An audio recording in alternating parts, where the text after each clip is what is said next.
Welcome, my soft-thinking listener. You've found yourself in the company of the Sleepy Sloth once again.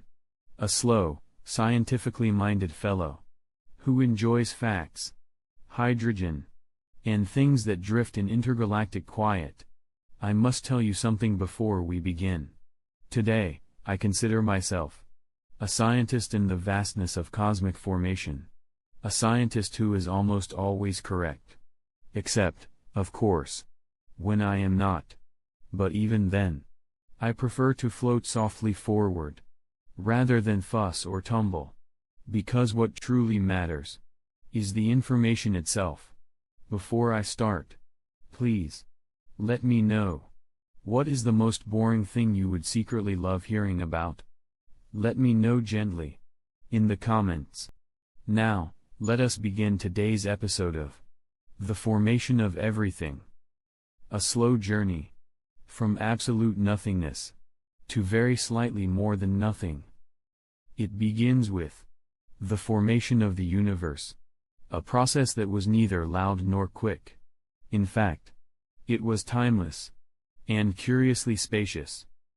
Around 13.8 billion years ago, the universe expanded, from a state of perfect, dense smoothness, into a slightly less smooth, slightly less dense, place of potential.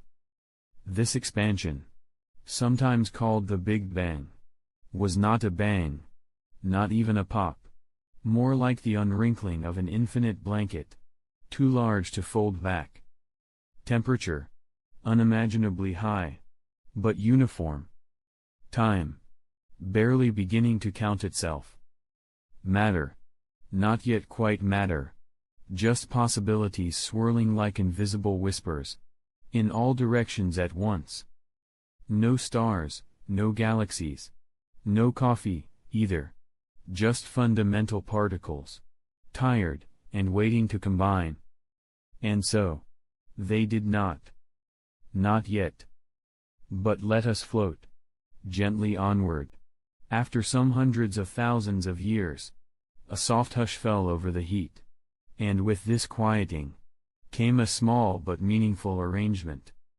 The formation of the first atoms, mostly hydrogen, with a gentle scattering of helium. Not complex. Not creative. Just hydrogen. One sleepy proton. One equally sleepy electron. Circling with no urgency. Helium. Slightly more social. With two of each. These atoms did not sparkle. They did not sing. They simply existed. In perfect, invisible stillness. This era, called recombination, allowed light to finally travel, uninterrupted, like the slowest beam you've never seen. It created the cosmic microwave background, a sort of thermal sigh, from the infant universe, still stretching itself out. These atoms were not yet part of anything grand. Just soft building blocks, waiting, gently. Then, the first stars ignited. Slowly. In places where atoms clumped just enough. And gravity whispered, closer now. These stars, made not of drama, but of accumulation, slowly heating up, until fusion began. Hydrogen into helium. A process so gentle, it could only be noticed by the patient. These were population 3 stars. Large, bright, but short-lived, like candle flames on a birthday cake, for a party that hadn't started yet. They lived to die, seeding the cosmos with heavier elements. But not quickly. Oh no. Everything in space takes its time. And what happened next was the formation of the first galaxies. These were not tidy spirals. Not yet. But strange, lumpy gatherings of stars, dust, and gas, pulled into each other's arms by gravity's persistent suggestion. The early galaxies merged, mingled, collided, in a kind of cosmic ballroom, but without rhythm, and without haste. They grew larger, and slightly more elegant, over billions of years. Some drifted into solitude, some danced into spirals. Galaxies, that were once small, began to house billions of stars, each one a quiet fire. Among these, there came a galaxy, of medium size and modest ambition, we now call the Milky Way. It formed slowly, like cream swirling in coffee. Around 13.6 billion years ago, smaller galaxies came together, like sediment forming a river delta. Halo stars formed first, then the bulge, then, eventually, the spiral arms, winding like a lazy thought.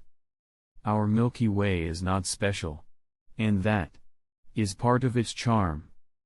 A barred spiral, turning once every 230 million years, so slowly, you wouldn't even notice.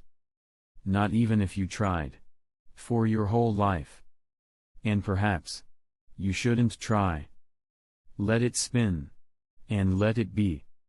Now, we drift to the formation of our solar system. A cloud of dust and gas. In a quiet corner of this quiet galaxy. Disturbed, perhaps, by the soft shockwave of a dying star. This disturbance encouraged the particles to dance, to come together, not in a hurry, but with gravity's persistent kindness. The Sun formed first, a gathering of hydrogen, heating softly into light. Around it, a disk of dust, slowly, ever so slowly, began to collect, forming pebbles, then rocks, then planetesimals, then planets. Mercury, closest to the warmth, and tiny. Venus, softly spinning the wrong way. Earth, just right, for now. Mars, red and sleepy. And the gas giants, Jupiter, Saturn, and the colder ones, Uranus, and Neptune, quietly majestic. Pluto, too small, perhaps, but still, orbiting with purpose. The Sun, that great glowing yawn in the sky, began as nothing more than a denser than usual patch within a quiet, unassuming molecular cloud. These clouds, made mostly of hydrogen gas, loitered for millions of years, doing very little, until, disturbed ever so gently, perhaps by a passing shockwave or the gravitational whisper of a nearby star's end, they began to gather, softly, toward their own centers. The proto-sun, a slowly warming lump of gravitational intention, formed not by magic, but by the dull, persistent clumping of atoms under their own weight. Over time, the pressure built up in the center, like thoughts you try not to think about, until nuclear fusion began, very quietly. Hydrogen turned into helium, releasing energy so lazily, it would take thousands of years to escape the core. The Sun, at about 4.6 billion years old, is a G-type main sequence star, which sounds quite serious, but mostly means it's stable, medium-sized, and in no particular rush to change.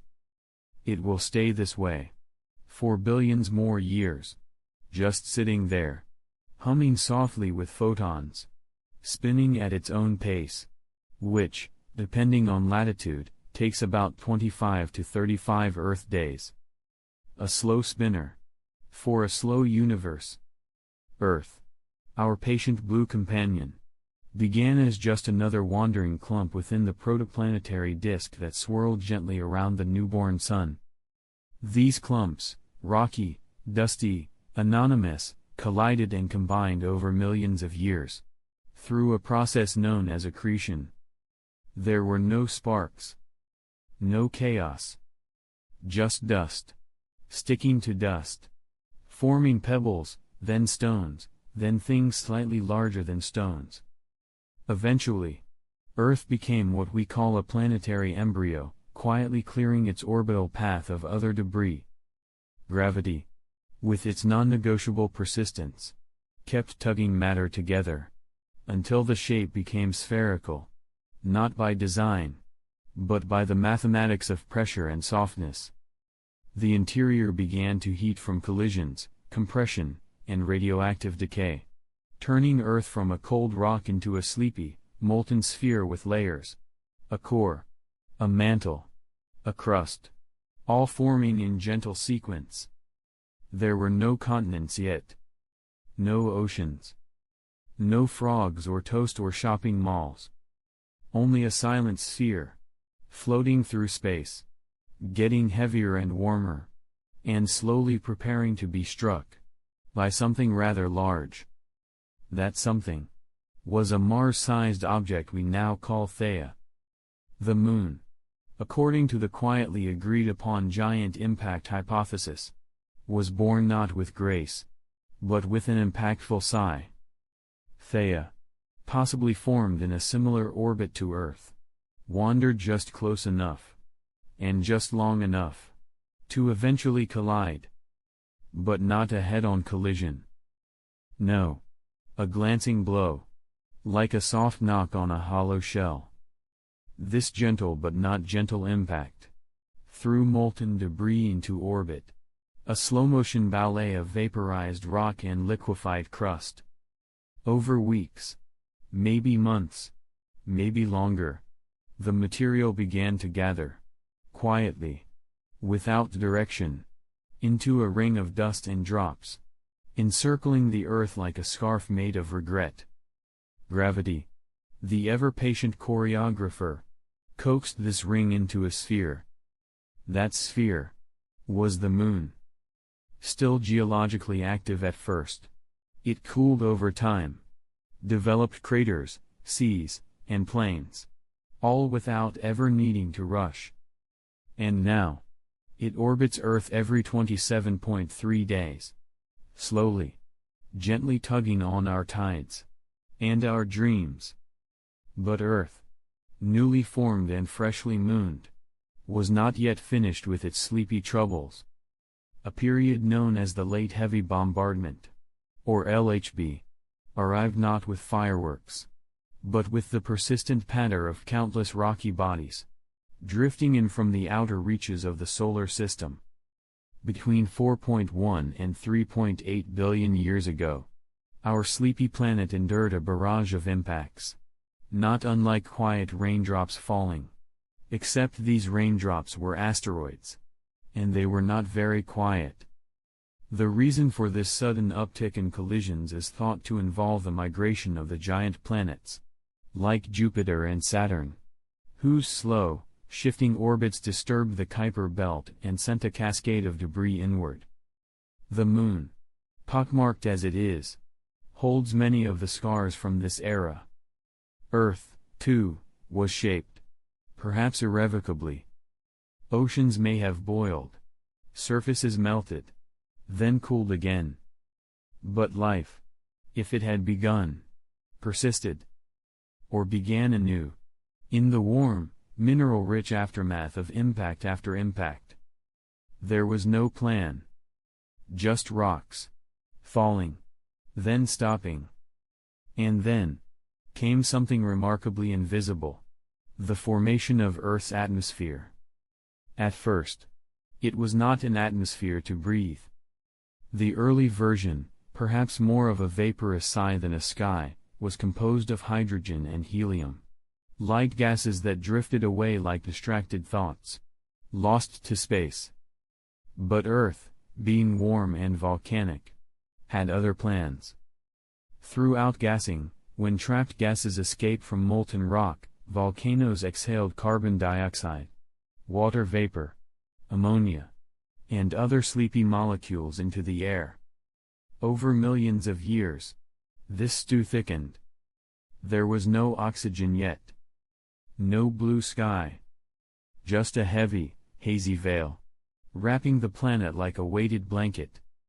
Water vapor condensed into rain. And rained. And rained. Slowly filling the basins with what would become oceans. Lightning, perhaps, and ultraviolet light danced quietly over the surface, encouraging chemical reactions.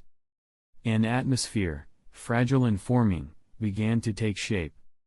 A soft shield, not from sound, but from solar wind, allowing Earth to become just a little more hospitable, a little more ready for whatever dull, slow miracle might happen next. Let us pause here, just for now, and allow our minds to settle like ancient dust on an untouched plain, where nothing stirs, except thought itself. Life's first soft whisper on Earth did not announce itself with fanfare or precision. Instead, it emerged humbly, in tepid shallows or warm, mineral-rich undersea vents, somewhere around 3.8 to 4.0 billion years ago. These earliest life forms weren't animals or plants, or anything with limbs or leaves. No, they were likely single-celled, prokaryotic, and barely distinguishable from the surrounding chemistry. Perhaps they formed in lipid bubbles, or nestled into porous rock, shielded from ultraviolet radiation by the weight of water. Stromatolites, layered mounds formed by microbial mats, offer some of the oldest known fossils, whispering to us through stone from over 3.5 billion years ago. These microbes perform simple metabolic processes, perhaps chemosynthesis at first, and later, the slow development of photosynthesis, which would reshape the atmosphere entirely. Yet, at the time, no one noticed. There were no eyes, no witnesses, only molecules, meandering and recombining, over eons of stillness. Life began, not in an instant, but as a pattern that refused to stop. Jupiter, the great quiet guardian of our solar system, began as a simple condensation, a dense knot within the swirling gas and dust of the sun's leftover disk. It did not roar into existence. It accreted, slowly, softly, from icy planetesimals and pebbles of rock, gently bumping into one another until the core formed, perhaps 10 Earth masses in size. This solid beginning allowed it to pull in vast amounts of hydrogen and helium gas, the same sleepy gases that the sun itself hoarded. Jupiter grew fat and round, becoming the largest planet, not because it tried, but because it waited. The process may have taken a few million years, a blink by cosmic standards, or an eternity, depending on your level of wakefulness. Its strong gravity sculpted the paths of nearby bodies, gently flinging some away, trapping others as moons. Jupiter's presence shaped the architecture of the solar system, and its thick cloud bands, made of ammonia crystals, still swirl in slow turbulence today, hiding a core that may remain secret forever. Saturn, the second gas giant to form, followed a similar path to Jupiter, but with more restraint and a bit more elegance. It likely began with a solid core, accumulating icy and rocky debris in the outer regions of the protoplanetary disk. Once it reached critical mass, around 10 Earths again, it pulled gas toward itself, like a slumbering mass gathering blankets. Its atmosphere, rich in hydrogen, helium, and subtle traces of methane, formed layer upon layer of soft opacity. Its lower density, less than water, makes Saturn the lightest of the planets, as if it were made of swollen clouds. And then there are the rings. Thin, broad, nearly translucent. Though formed much later, perhaps from a shattered moon or passing comet, they now grace Saturn with a kind of sleepy grandeur. The planet itself rotates quickly, about every 10.7 hours, creating a slight bulge at the equator, as if it too were swollen from sleep. Saturn, with its dozens of moons, including the hazy and intriguing Titan, quietly mines the outer solar system, without complaint. Farther still, in the outer frost of the solar nursery, Uranus and Neptune took shape. These ice giants, smaller than Jupiter and Saturn, grew from planetesimals made of rock, water, methane, and ammonia. The process took longer, as the solar disk thinned with distance, and materials grew scarce. Their cores formed, patiently, before drawing in gas and ice to form thick, chilly atmospheres. Uranus, with its unique tilt of nearly 98 degrees, rolls on its side like a napping boulder. Neptune, darker and more distant, boasts the strongest winds in the solar system, yet still appears peaceful, with a soft blue hue shaped by methane's quiet absorption of red light.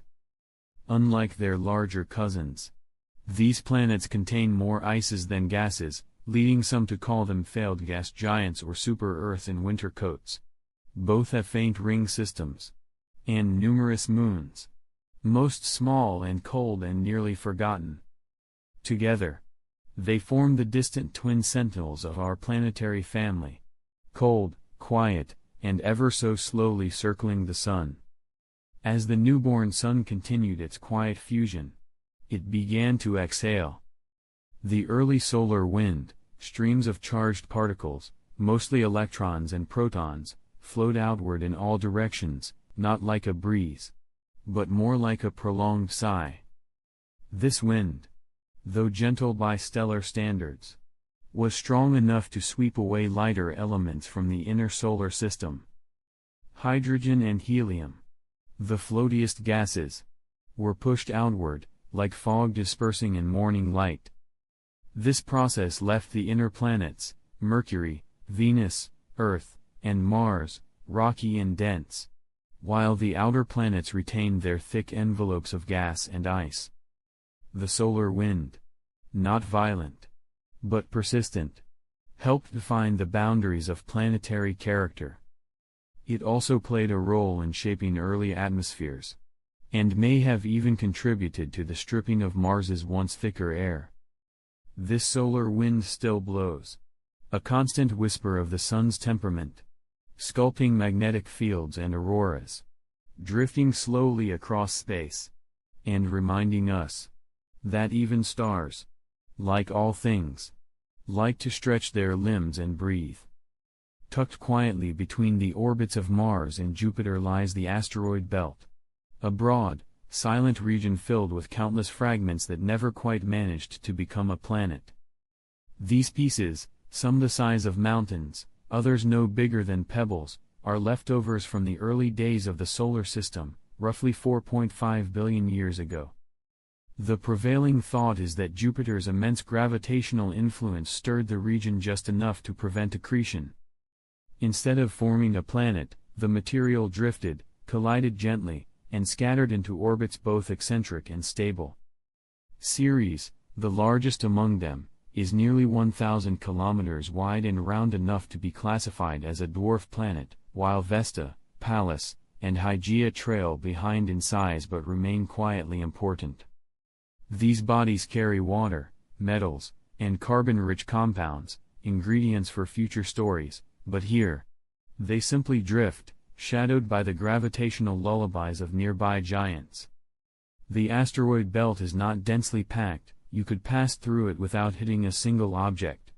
Just as a dream passes through sleep, untouched by an interruption. In the chilly outskirts of the solar system, beyond Neptune's sleepy blue gaze, lies the Kuiper belt, a ring-like expanse of icy bodies that gently orbit the Sun in a wide, flat disk. This region stretches from about 30 to 55 astronomical units away, meaning it begins where Neptune ends, and extends into deep space with quiet determination. The Kuiper belt formed from the leftover bits and pieces of the protoplanetary disk, those that never became planets, moons, or anything else particularly ambitious. Instead, they froze, locked in slow orbits, far from the Sun's warming influence. Pluto, once called a planet, now more of a gentle celebrity, resides here, along with Eris, Makemake, Haumea, and hundreds of thousands of smaller, icy objects known collectively as Kuiper Belt objects, or KBOs. Some follow neat, circular paths. Others wander in tilted or elongated orbits, disturbed by Neptune's gravitational murmurs. Here, light is weak, heat is minimal, and movement is glacial. Yet, the Kuiper belt holds quiet importance. As a reservoir of comets, and a museum of solar system beginnings. Much farther out still, in a realm so distant it teeters on the edge of what we can detect, the Oort cloud resides. Not a disk, like the asteroid or Kuiper belts, but a vast, spherical shell of icy remnants surrounding the entire solar system like a cosmic cocoon. The Oort cloud may extend out to 100,000 astronomical units, over 1 light-year away. It is believed to contain trillions of icy bodies, comets in waiting, many of them never having visited the inner solar system at all. The Oort cloud likely formed during the chaotic infancy of the solar system, when the gravitational giants, Jupiter, Saturn, Uranus, and Neptune, flung planetesimals in all directions. Some escaped the solar system entirely. Others drifted too far and were caught in the sun's distant gravity, settling into a slow, spherical halo. No spacecraft has seen the Oort cloud. It exists mostly in theory, inferred from the orbits of long-period comets that appear from nowhere, and vanish again for thousands of years. A quiet, frozen sphere, circling in darkness, humming softly in the absence of light. In the very early universe, only the lightest elements existed, hydrogen, helium, and traces of lithium. Heavier elements, like carbon, oxygen, and iron, were not present at all. Their creation required time, and stars. The first generation of stars, massive, fast-burning, and full of gravity-fed ambition, lived short lives, ending in spectacular deaths known as supernovae. These explosions, though dramatic in scale, spread heavy elements across space with quiet purpose. The process, called nucleosynthesis, fused atoms into increasingly complex forms, carbon, silicon, nickel, and iron, flung into the interstellar medium like pollen on a cosmic breeze.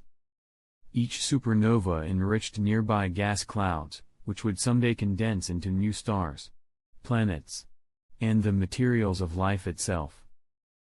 Without these early supernovae, Earth would lack metal, bones would lack calcium, and thoughts would lack neurons. These stellar deaths were the beginning of chemical diversity.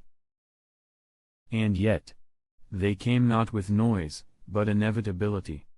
Each one an exhale from the stars, leaving behind not just empty space, but the seeds of everything yet to come.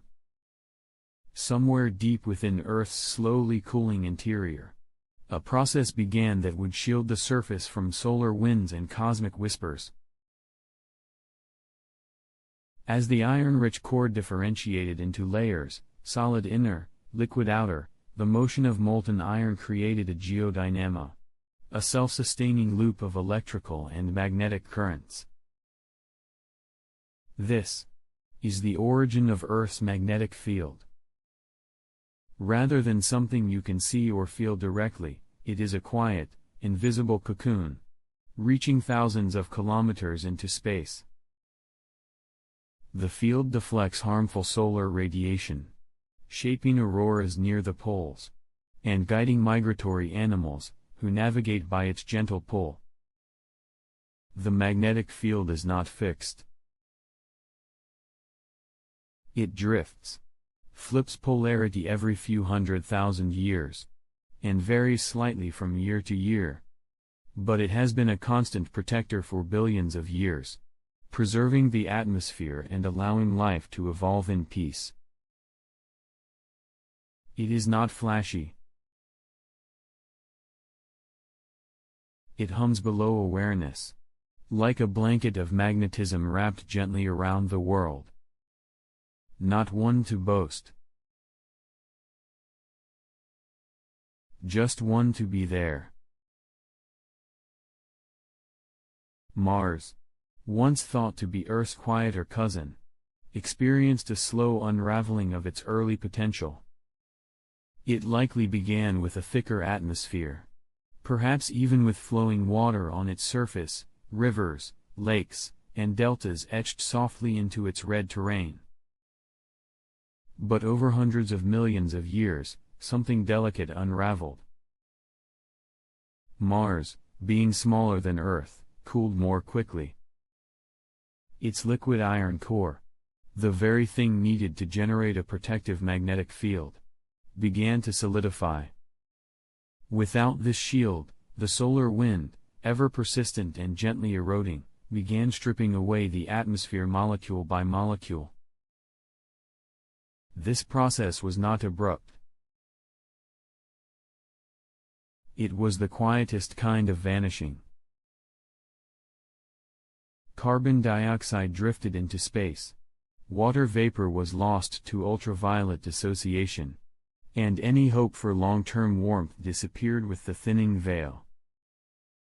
Today, Mars holds only a whisper of atmosphere, less than 1% of Earth's, mostly carbon dioxide, too thin to hold in much heat.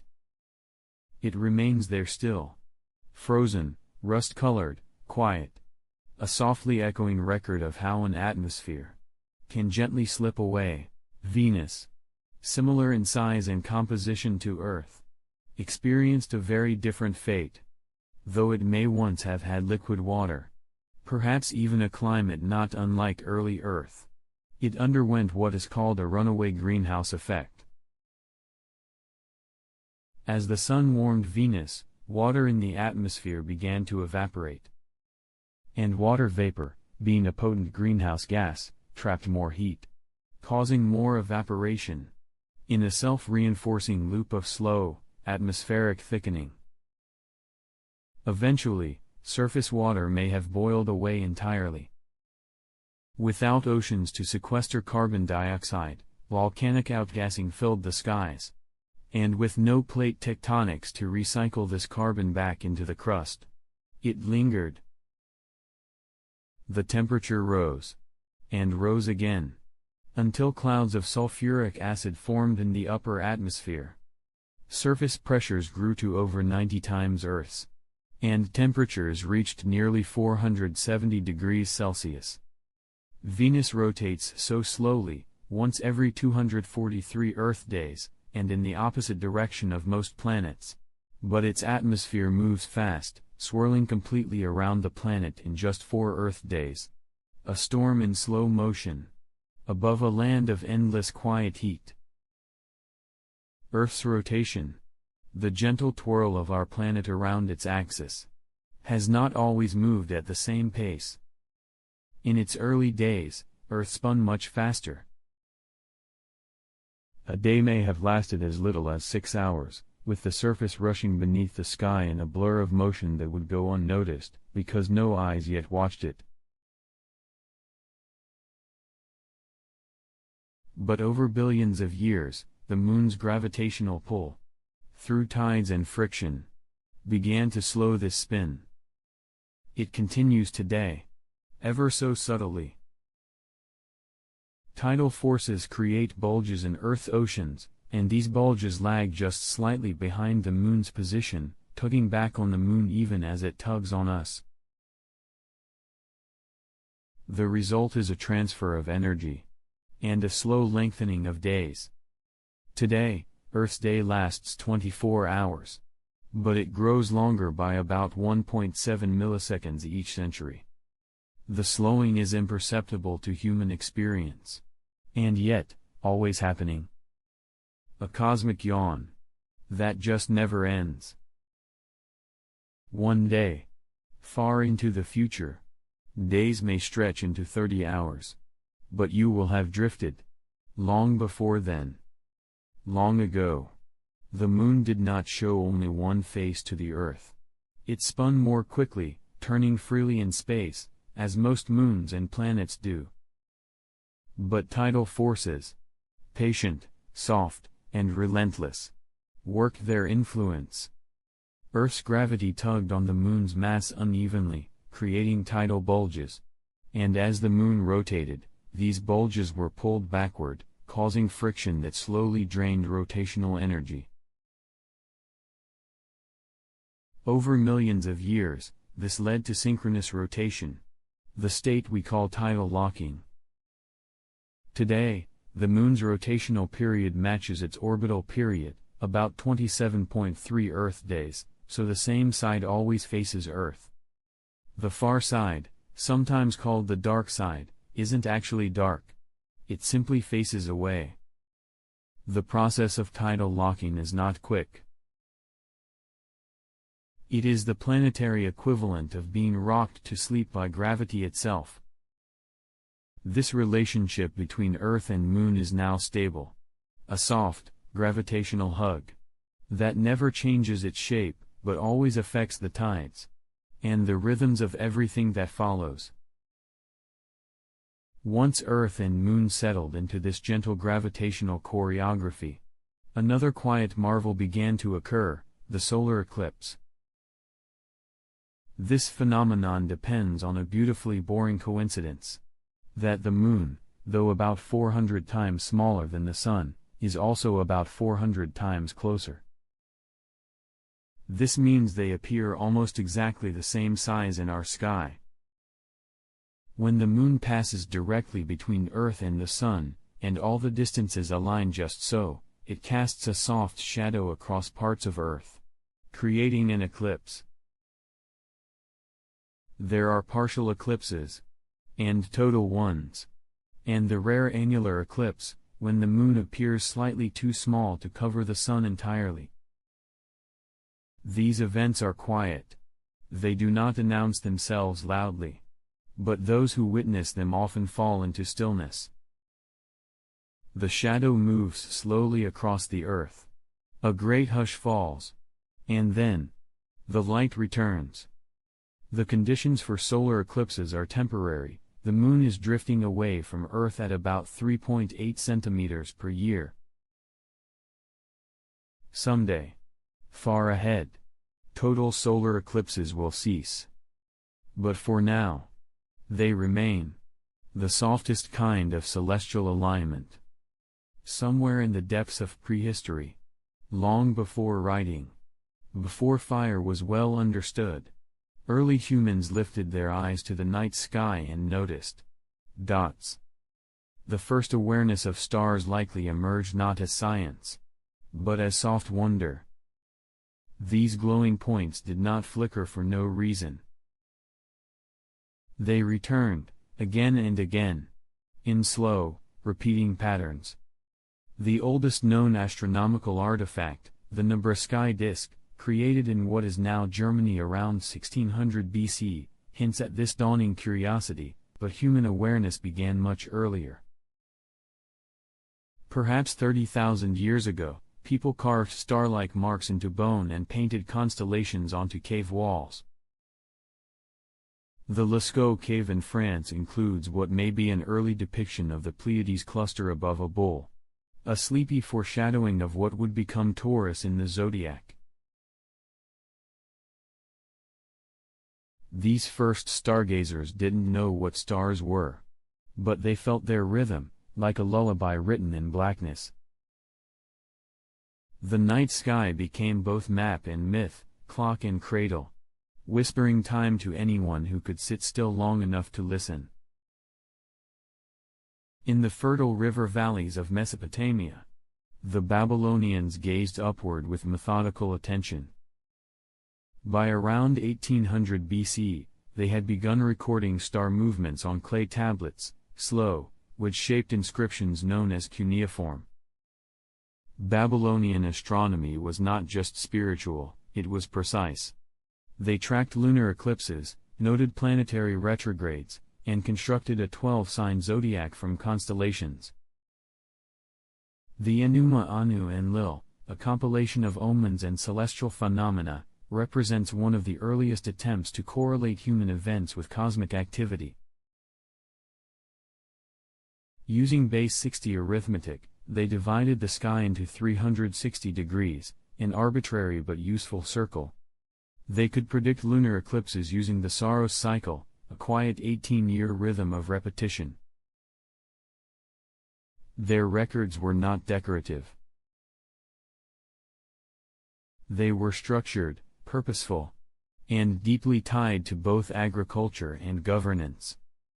Yet their observatories were simple, mostly flat rooftops, where priests stood for hours, eyes tilted gently skyward, listening, through numbers and symbols, to the slow language of the stars.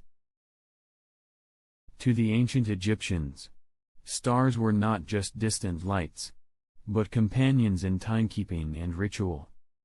Their knowledge of the heavens was embedded in their calendars, especially those tied to the rising of Sirius, the brightest star in the night sky.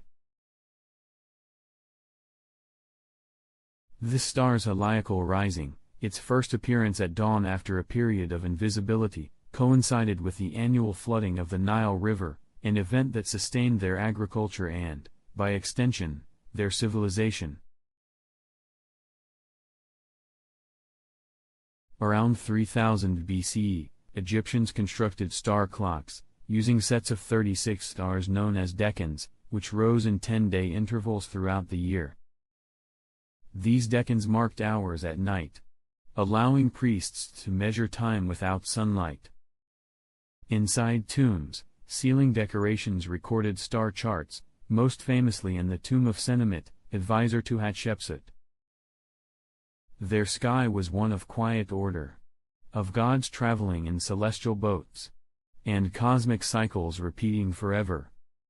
The Egyptians saw the heavens not as a puzzle, but as a promise, that all things, given enough time, would rise again. Deep within the dense jungles and stone cities of the Yucatan, the Maya watched the heavens with mathematical reverence. Their calendars were not only precise but intertwined with ceremony, agriculture, and prophecy.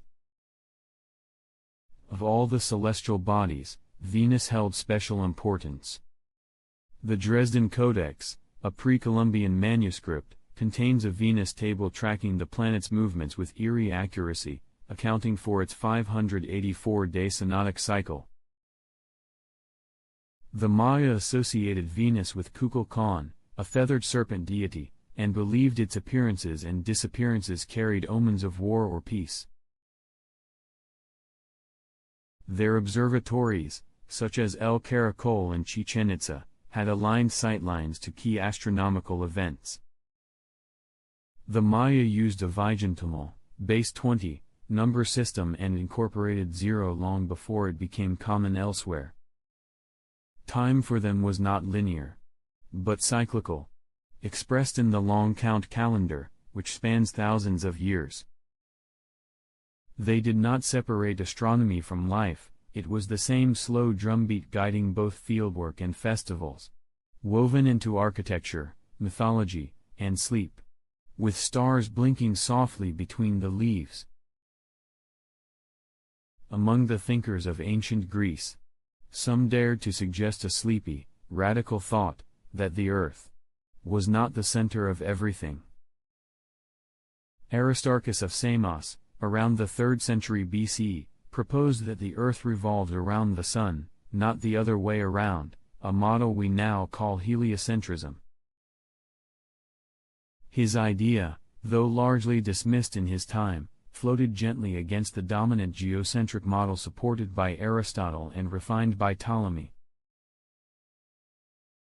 Greek philosophers loved to map the cosmos, assigning crystalline spheres to carry the planets, imagining slow, perfect circles. Pythagoreans believed in the music of the spheres, a harmony inaudible but ever-present.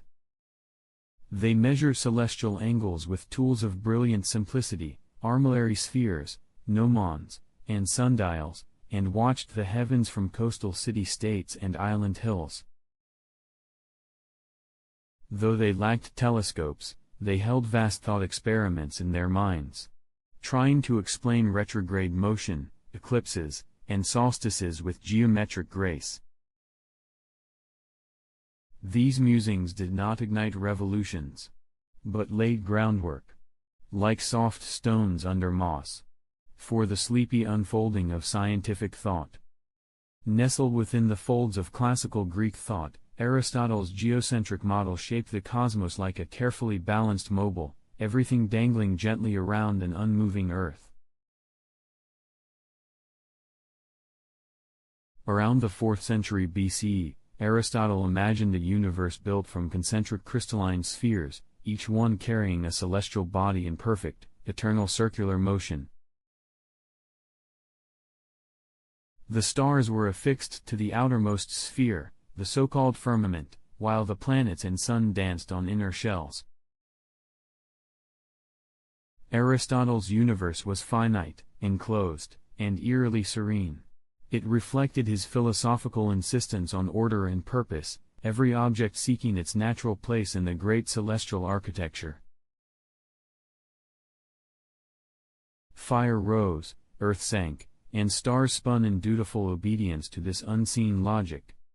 He didn't derive this from telescopic observation, of course, just deductive reasoning and a preference for harmonious symmetry. Though utterly wrong by today's standards, his sleepy sky held sway for nearly 2,000 years, cradling Europe's understanding of space in a cradle of elegant misunderstanding. A calm, convincing illusion, rotating eternally around a motionless earth. Centuries after Aristotle, Claudius Ptolemy expanded and refined this starry misconception with meticulous care in his monumental work, the Almagest. Written around 150 CE in Alexandria, this vast astronomical treatise presented the Earth-centered model as a complex machine of epicycles, little circles spinning atop larger circles to explain planetary retrograde motion. Venus appears to reverse direction? A smaller circle within a larger one, like a sleepy Ferris wheel in the heavens. His calculations, though clunky by modern standards, were remarkably good at predicting celestial positions. The system was geocentric, yes, but Ptolemy added the mathematical grease that made the gears turn convincingly. His Almagest became the standard astronomical reference for over a millennium across Europe and the Islamic world. It wasn't just a model, it was a calendar, a clock, and a cosmic lullaby, reassuring scholars that the universe behaved just as humans believed it should. The stars, after all, had to move just so. Not for truth's sake, but for the preservation of sleep-worthy order. Across the Indian subcontinent, a parallel sky was unfolding, neither derivative of Greek models nor entirely independent, but profoundly rigorous and rooted in careful observation.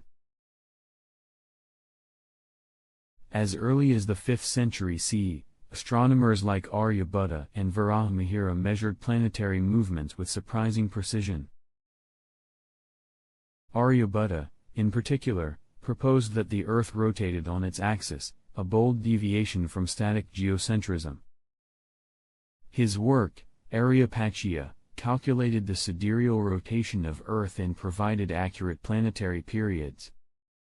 Indian astronomers used tools such as the gnomon, clepsydra, and intricate armillary devices to track celestial motion. They distinguished between synodic and sidereal cycles, tracing not just how bright dots moved across the sky, but how their patterns repeated over months and centuries. Their models often combined astronomy with Jyotisha, the astrological tradition, folding empirical timekeeping into spiritual cosmology. These scholars weren't guessing, they were watching, night after night, through humid air and monsoon gaps, charting planets like one might count breaths during a meditative trance. Quiet persistence written in sky and ink. While Europe slumbered in its post-Roman stupor, the Islamic Golden Age sparked a luminous wave of astronomical inquiry.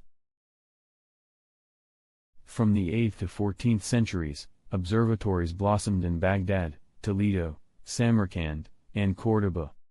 Scholars like al-Battani, al-Zarqali, al-Tusi, and Ibn al-Shatter recalculated planetary motions, refined Ptolemaic tables, and occasionally questioned Earth's centrality, though quietly, like a whisper too gentle to wake tradition. The House of Wisdom in Baghdad compiled translations of Greek and Sanskrit texts, but the work didn't stop at copying. Islamic astronomers built tools like the astrolabe and the quadrant, and their star catalogs mapped thousands of objects with staggering accuracy, guiding traders, timekeepers, and prayer-goers alike. Observatories like Mariga housed massive instruments, armillary spheres large enough to crawl into, sextants spanning courtyards. Celestial motions became not just divine signatures, but data, collected, debated, whispered into tables that would pass, centuries later, into European hands. The stars became a common language, where faith, math, and curiosity all took turns holding the pen. And long before glass lenses or telescope tubes, there were just human eyes, naked and persistent, squinting gently into the cold dark of night. Naked eye observation of planets has shaped nearly every ancient understanding of the cosmos. Mercury's elusive twilights, Venus's shimmering path, Mars's ruddy wanderings, all became intimate companions of early skywatchers. They noticed things, that Mars moves forward, then seems to stop, then goes backward, retrograde. They saw Venus never strayed too far from the Sun, always a sleepy herald of dawn or dusk. Saturn crept slowly, too slowly, across years, while Jupiter glowed boldly, commanding attention like a king with a lantern. These five wanderers, the classical planets, were brighter than most stars and distinct in their motion. No telescopes, no equations, just memory and routine. They watched from riverbanks, rooftops, deserts, and jungle clearings. The heavens weren't fast. They whispered slowly, with decades between their lessons. And the world's earliest astronomers listened, blink after blink, charting ephemerides as if taking dictation from the stars themselves. Astrolabes were intricate devices that embodied a mix of art, science, and practical use, particularly flourishing during the Islamic Golden Age. These instruments, often made of brass, featured rotating discs and pointers that traced the positions of celestial bodies in real time. With an astrolabe in hand, scholars and navigators could measure the altitude of stars and planets above the horizon, which allowed them to calculate time during day or night, determine latitude while at sea, and even find the direction of prayer.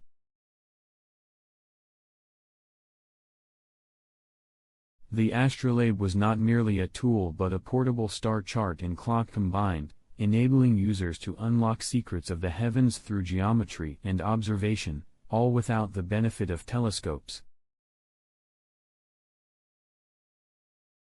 Nicholas Copernicus, in the early 1500s, introduced a quiet but profound idea that would gradually reshape astronomy. He proposed that the Sun, rather than the Earth, occupies the center of the known universe.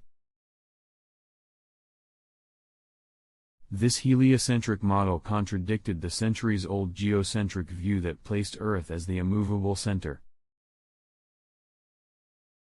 Copernicus's work was built on meticulous calculations and observations, patiently reinterpreting planetary motions to better explain their observed paths in the sky. Although his theory was initially met with cautious interest and some resistance, it laid the groundwork for a major shift in understanding the cosmos, shifting the perspective from an earthbound viewpoint to a solar-centered system.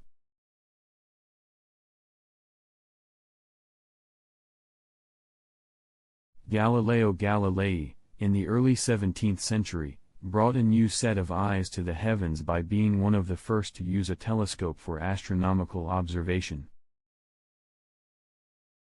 While the telescope was a recent invention, Galileo refined it, turning it towards the night sky to uncover details invisible to the naked eye. His observations revealed mountains and craters on the Moon, the phases of Venus, and 4 moons orbiting Jupiter, which all challenged prevailing ideas about the perfection and immutability of celestial bodies. Galileo's telescope transformed astronomy from a discipline of naked eye measurements into one enhanced by instruments, opening a new chapter where detailed, empirical evidence could be collected to better understand the universe.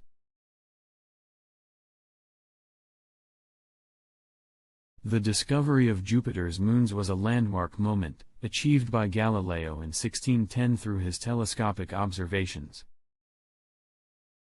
Before this, the prevailing thought held that all celestial bodies revolved around Earth. By tracking 4 bright points orbiting Jupiter, later named Io, Europa, Ganymede, and Callisto, Galileo showed that not everything circled Earth, offering powerful evidence in favor of the heliocentric model.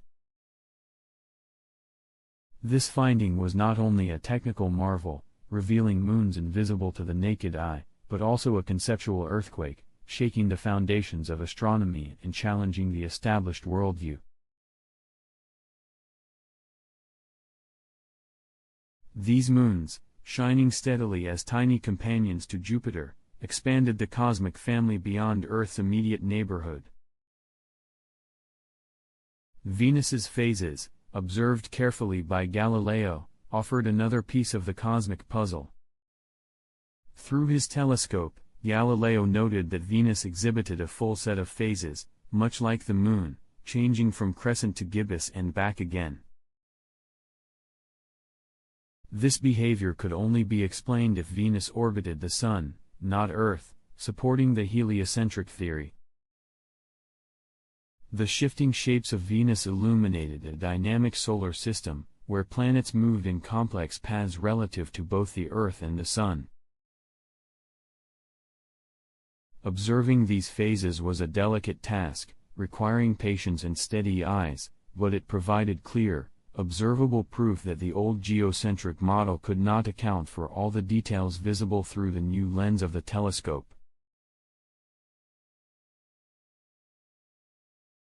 Astrolabes, curious little mechanical universes in your palm, were not just tools, they were quiet companions of stargazers, timekeepers, and wanderers. Their face was often a disk of brass, with layered, rotating plates etched in care and trigonometry, mimicking the dome of the night sky. They did not merely point at stars. No, they whispered to the user, the hour, the date, the angle of the sun, the direction of Mecca, the altitude of a mountain. All delicately coaxed from the sky with geometry. But first, a slow little detour. For this extra interesting fact, over 1,000 types of astrolabes were developed in the Islamic world alone, each one slightly different, each a poem to precision. Some were astronomical, some were religious, some were instructional, some were just beautiful. And they were used for centuries, long after more modern tools arrived, because they asked for no batteries, just patience and a clear sky.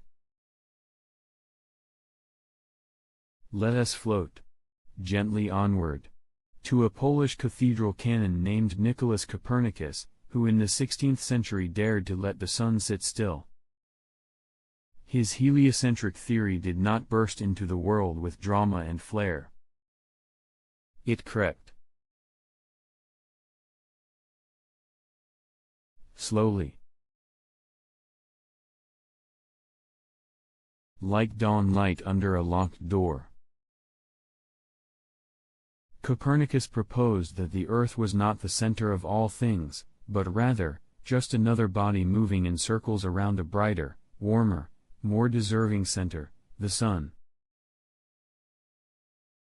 And here is where we stretch out luxuriously into the margins, because Copernicus did not even publish his theory until the year of his death, in 1543, and only then after being persuaded. His book De Revolutionibus Orbium Coelestium was dense, mathematical, and carefully hedged, so cautious, in fact, that it included a foreword, not written by him, claiming it was merely a mathematical trick, not a statement about reality. Sleepy, sneaky subversion. The telescope, like a curious metal eyelid blinking outward, changed everything, but not all at once. Galileo Galilei did not invent it, though that is a common misunderstanding whispered by textbooks in dim classrooms. The Dutch were peering through simple spyglasses before he ever lifted one to the sky. But Galileo, that restless Italian, made the telescope better. Longer. Clearer. And he tilted it upward, not to look at ships from towers, but to spy on the moon's bruised skin, the Milky Way's dust, and strange lights moving around Jupiter. He saw imperfections on heavenly bodies, blemishes that weren't supposed to be there. Let's pause here, just to breathe in how truly scandalous this was. The heavens were thought to be perfect, eternal, smooth. Yet Galileo saw craters, valleys, and motion. Through magnified glass, the sky had wrinkles. And the universe had texture. Now let's drift slowly to one of those astonishing sights Galileo caught in his curious lens: tiny lights, lined up like obedient stars, hugging the gas giant Jupiter. He tracked them night after night in 1610, saw them move, shift, disappear behind their father planet. They weren't stars at all. They were moons.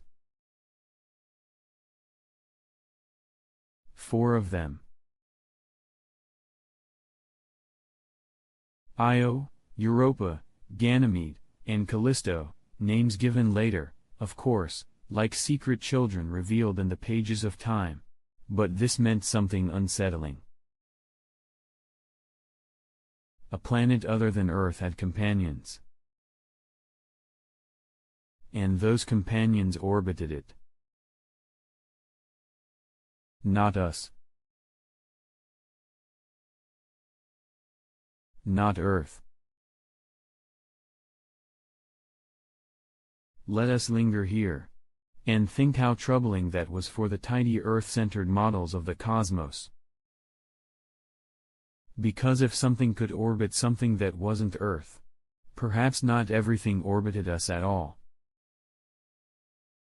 A tiny telescope, 4 bright dots, and the sky's quiet rebellion had begun. And so we arrive, carefully now, like tiptoeing into candlelight, at the phases of Venus. Through the telescope, Galileo noticed something rather moon-like about this neighboring planet. It waxed and waned. It shifted in brightness and shape, not because of clouds or tricks of the air, but because of its position relative to the Sun and Earth.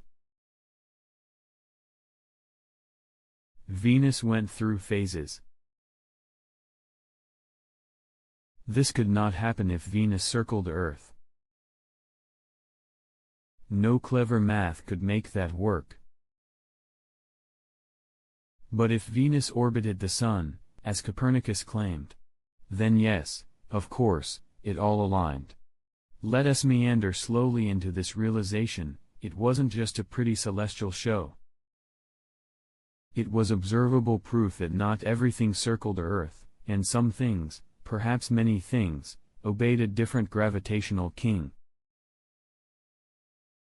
The phases of Venus were not just planetary moods. They were confessions, whispered in curves and crescents, of a heliocentric truth. Kepler, poor Johannes, did not set out to change the shape of orbits. He only meant to be helpful. Working under the stern and rather secretive Tycho Brahe, he was given the strange and lonely task of making sense of Mars's motion. And Mars, dear ruddy Mars, would not obey circles. So Kepler, with years of calculations and a little desperation, traced ellipses instead. Not perfect loops, but soft ovals, like someone had leaned on the geometry and made it a bit more honest. His first law said planets orbit the Sun in these ellipses, not circles. His second, that they sweep out equal areas in equal times, meaning they go faster when closer to the Sun, slower when farther. And his third law? Well, let us float gently onward. Through that one, it linked a planet's distance from the Sun to its orbital period with a quiet little ratio. Not loud. Not showy. Just gravity humming in numbers. Kepler's work, published in stages from 1609 to 1619, wasn't just astronomically useful, it was musically mathematical, an ode to the harmony of the spheres. Sung a bit off-key, but so much the truer for it. Isaac Newton's law of gravity did not descend from the sky with a single apple. That story is sticky and sweet, like honey spread too thick on a tail. The truth, as ever, is slower. Newton had questions, so many, and he had the gall to try answering them all with mathematics. He realized, with a quiet terror, that the same force pulling apples to the ground also held the moon in orbit. But first, a slow little detour. For this extra interesting fact, he didn't publish his theory until years after he'd done the math, and only after being poked by Edmund Halley into writing Philosophiae Naturalis Principia Mathematica in 1687. That text, dense and uncompromising, showed that gravity wasn't just a pull toward the Earth, it was universal. Everything pulls everything. Mass meets mass in a slow cosmic dance. Newton's equations not only explained Kepler's laws, they made them inevitable. Gravity was no longer magic. It was math. Unrelenting, cold, and beautiful math. Binary stars sound romantic. Two stars, locked in a gravitational waltz, circling each other through endless night. But their discovery was less poetic, more like someone noticing something odd and squinting a bit harder. In 1650, Giovanni Battista Riccioli observed what we now believe to be the first known binary system, a star that wasn't quite alone, one light that shimmered into two under closer scrutiny. But it wasn't until William Herschel, nearly 150 years later, that people began to suspect these weren't just line-of-sight illusions, these were real pairs, gravitationally bound, twirling together. Let us pause here to consider that many of the stars we think of as single are, in fact, doubles or even trios. The universe adores redundancy. Some binary stars eclipse each other, some barely touch, some trade matter in luminous chaos. What looks like a solitary light is, more often than not, a shared life.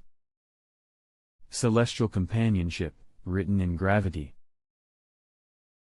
Herschel, that telescope-making musician with a flair for the improbable, was not looking for new planets in 1781.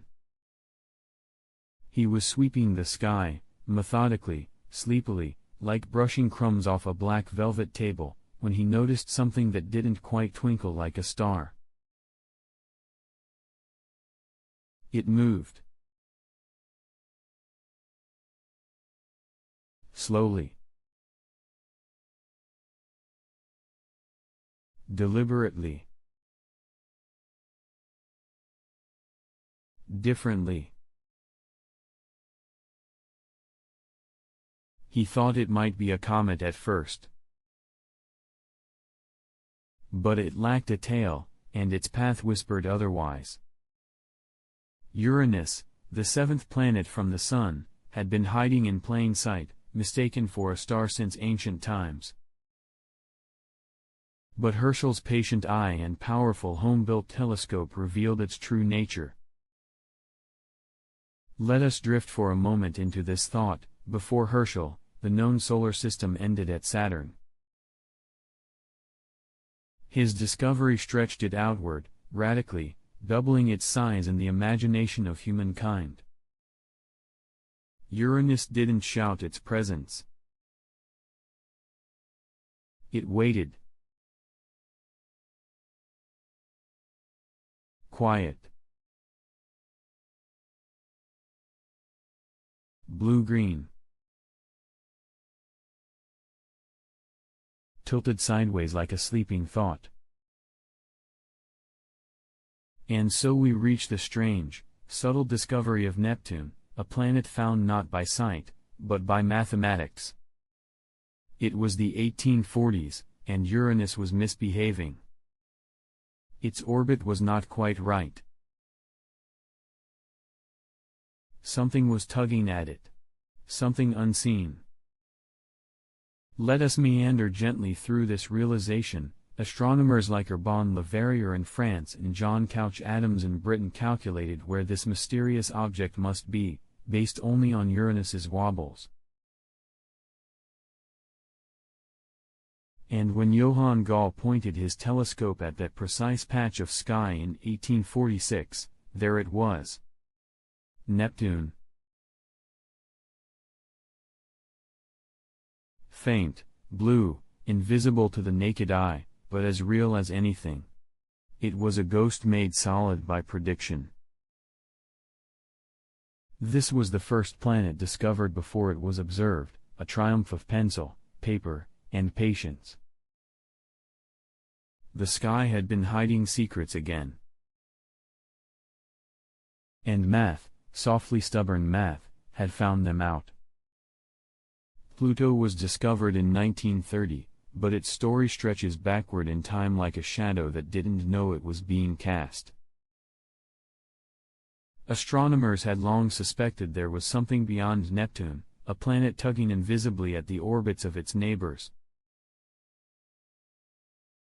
Clyde Tombaugh, a farm boy turned telescope technician, took it upon himself to find it, by comparing thousands of photographic plates, blinking back and forth between star fields, night after night. And there it was, a tiny point that moved. But first, a slow little detour. For this extra interesting fact, Pluto was not where the math said it should be.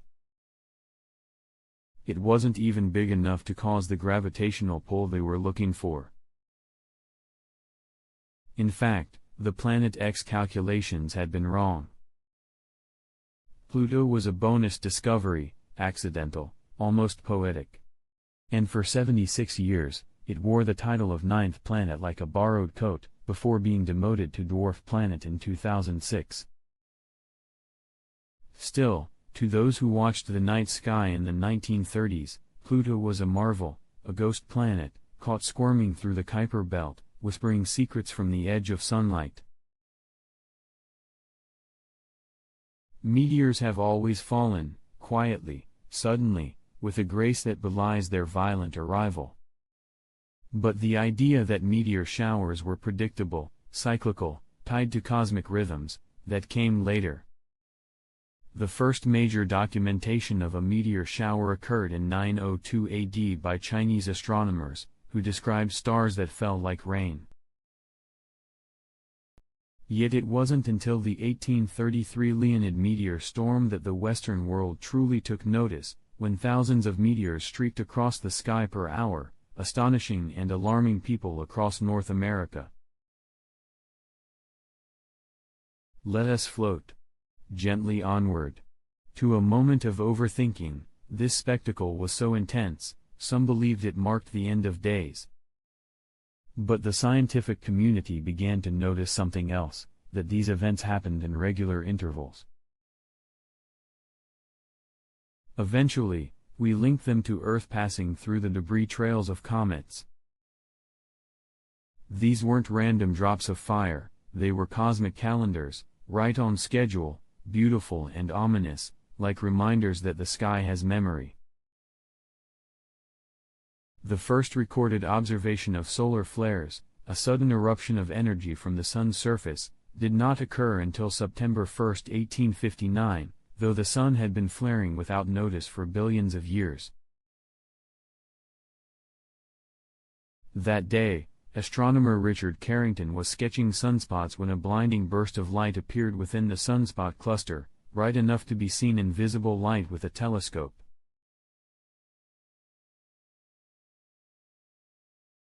But what followed was even stranger.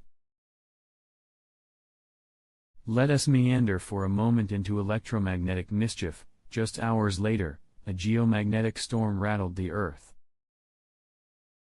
Telegraph systems sparked, operators were shocked, and auroras danced wildly across skies as far south as Cuba and Rome.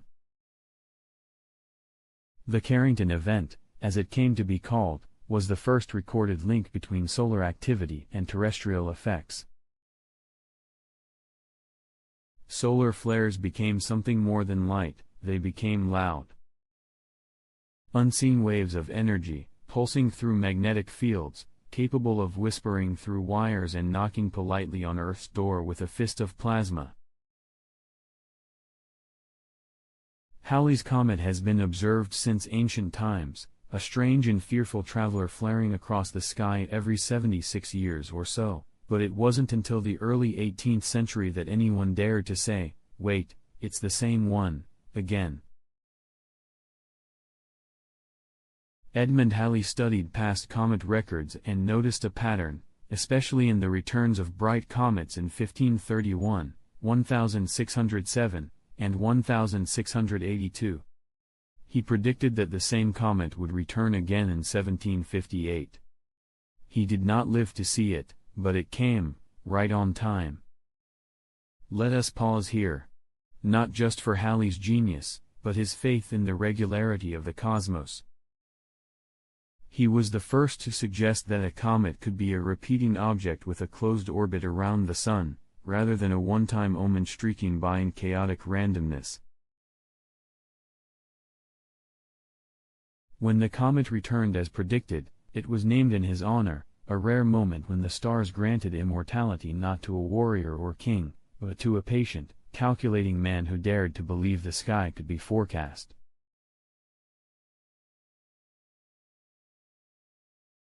Spectroscopy, the science of decoding starlight, unlocked secrets the human eye could never hope to see. By the mid-1800s, scientists like Gustav Kirchhoff and Robert Bunsen discovered that when light is passed through a prism, it breaks into a rainbow band filled with gaps, dark absorption lines that act like a stellar fingerprint. Each element, heated and glowing, leaves behind a specific pattern. And stars, too, were showing these signs. But first, a slow little detour. For this extra interesting fact, the same sodium that colors streetlights with a yellow haze can be seen in the spectrum of the Sun. Hydrogen, helium, iron, all leave their marks. With this method, we no longer had to guess what stars were made of. We could read them, piece by glowing piece. Spectroscopy revealed that stars, though impossibly far away, were made of the same basic ingredients found on Earth. The heavens, it turned out, were not made of unreachable divine material. but of ordinary atoms, lit beautifully by physics and fire. The Milky Way, with its gauzy smear of stars stretching across the night sky, has always looked like a single ribbon of celestial silk. For much of human history, it was assumed to be the whole universe, a lone island of stars in an infinite sea of dark. But in the early 20th century, astronomers began mapping it not with guesses, but with measurements. The work of Harlow Shapley in the 1910s, using variable stars called Cepheids, suggested that the Sun was not at the center of the Milky Way, and that our galaxy was far larger than previously imagined.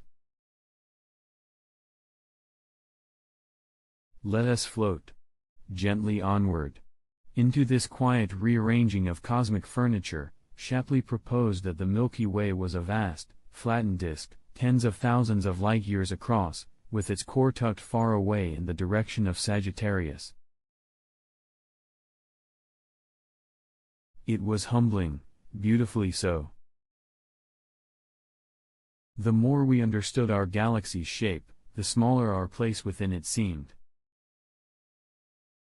And that, strangely, made it feel more like home. There was a time when the Andromeda galaxy was called a nebula, assumed to be nothing more than a blurry cloud of gas within our own Milky Way. But a different idea, long whispered in the margins of astronomy, began to grow louder in the 1920s. Edwin Hubble, peering through the Hooker telescope on Mount Wilson, studied Cepheid variable stars within the Andromeda Nebula and determined something astonishing: it was too far away to be part of our galaxy. But first, a slow little detour. For this extra interesting fact, Hubble's discovery didn't just reclassify Andromeda, it blew open the size of the universe itself. If Andromeda was its own galaxy, then so might be countless other fuzzy patches of light. And so it was. The cosmos was no longer a single island of stars but an archipelago of galaxies stretching beyond comprehension. That soft smudge in the sky became a lighthouse from another shore. Photographing the moon seems quaint now, something done 1,000 times before breakfast, but in 1840, it was unthinkably ambitious. John William Draper, a physician and chemist with a flair for light, captured the first successful daguerreotype of the moon from his rooftop observatory in New York. It was ghostly, barely detailed, but it marked the beginning of astrophotography. Draper had to calculate exposures by guesswork, dealing with the moon's motion, poor optics, and long development times. Let us meander here into the gentle absurdity of it: lunar photography before electric timers, before computerized tracking, before digital sensors. Just glass, silver, and stubbornness. That single image was the beginning of a new way of seeing, one that let us preserve, study, and revisit the sky with chemical memory rather than fallible human eyes. The moon, which had always been drawn and described, had finally posed for a portrait. The sun, though consistent to the casual skygazer, is a restless and periodic thing. In the mid-1800s, German astronomer Samuel Heinrich Schwabe, who had been observing the sun almost daily for over 17 years, noticed something strange. The number of visible sunspots wasn't random. It rose and fell in a pattern, with a rough period of about 11 years. Let us drift slowly into the quiet repetition of it all. Every solar cycle brings a crescendo and decrescendo of magnetic activity, flares, coronal mass ejections, and beautiful, dangerous radiation. But first, a soft digression. Because sunspots had been observed before, even by Galileo. But Schwabe's meticulous documentation revealed they weren't just blemishes, they were part of a rhythm, a solar heartbeat. That discovery sparked decades of solar observation, helping us understand not just the sun's mood swings, but how they affect Earth's own magnetic weather, power grids, and auroras. Einstein's theory of relativity, born in 1905 and expanded in 1915, was not just a theory, it was a quiet, elegant redefinition of reality. Special relativity began with a strange question: what happens if you chase a beam of light? The answer unraveled time and space themselves. Then general relativity arrived, whispering even more softly that gravity wasn't a force, exactly, but a warping of spacetime by mass. Let us pause and stretch gently into the implication: clocks tick slower near massive objects, and straight lines bend where the fabric of space curves. Einstein's equations were verified in 1919, when Arthur Eddington observed the bending of starlight during a solar eclipse, light taking a detour through curved space. But first, a quiet side note. For this extra interesting fact, Einstein did not win the Nobel Prize for Relativity. He won it for the photoelectric effect, another of his brilliant but less romantic achievements. Relativity took time to be accepted, because it didn't just revise the universe. It rewrote its operating instructions. In the 1930s, something curious began to crackle through the void, not music, not voices, but whispers from the stars themselves. Karl Jansky, an engineer working for Bell Labs, built a massive rotating antenna to study radio waves. He wasn't looking for the cosmos. He was hunting down sources of static interfering with overseas phone calls. And yet, among the lightning and local noise, he found a persistent hiss, one that came from Sagittarius, from the very heart of the Milky Way. Let us float gently onward. Into this accidental moment, Jansky had discovered radio waves from space.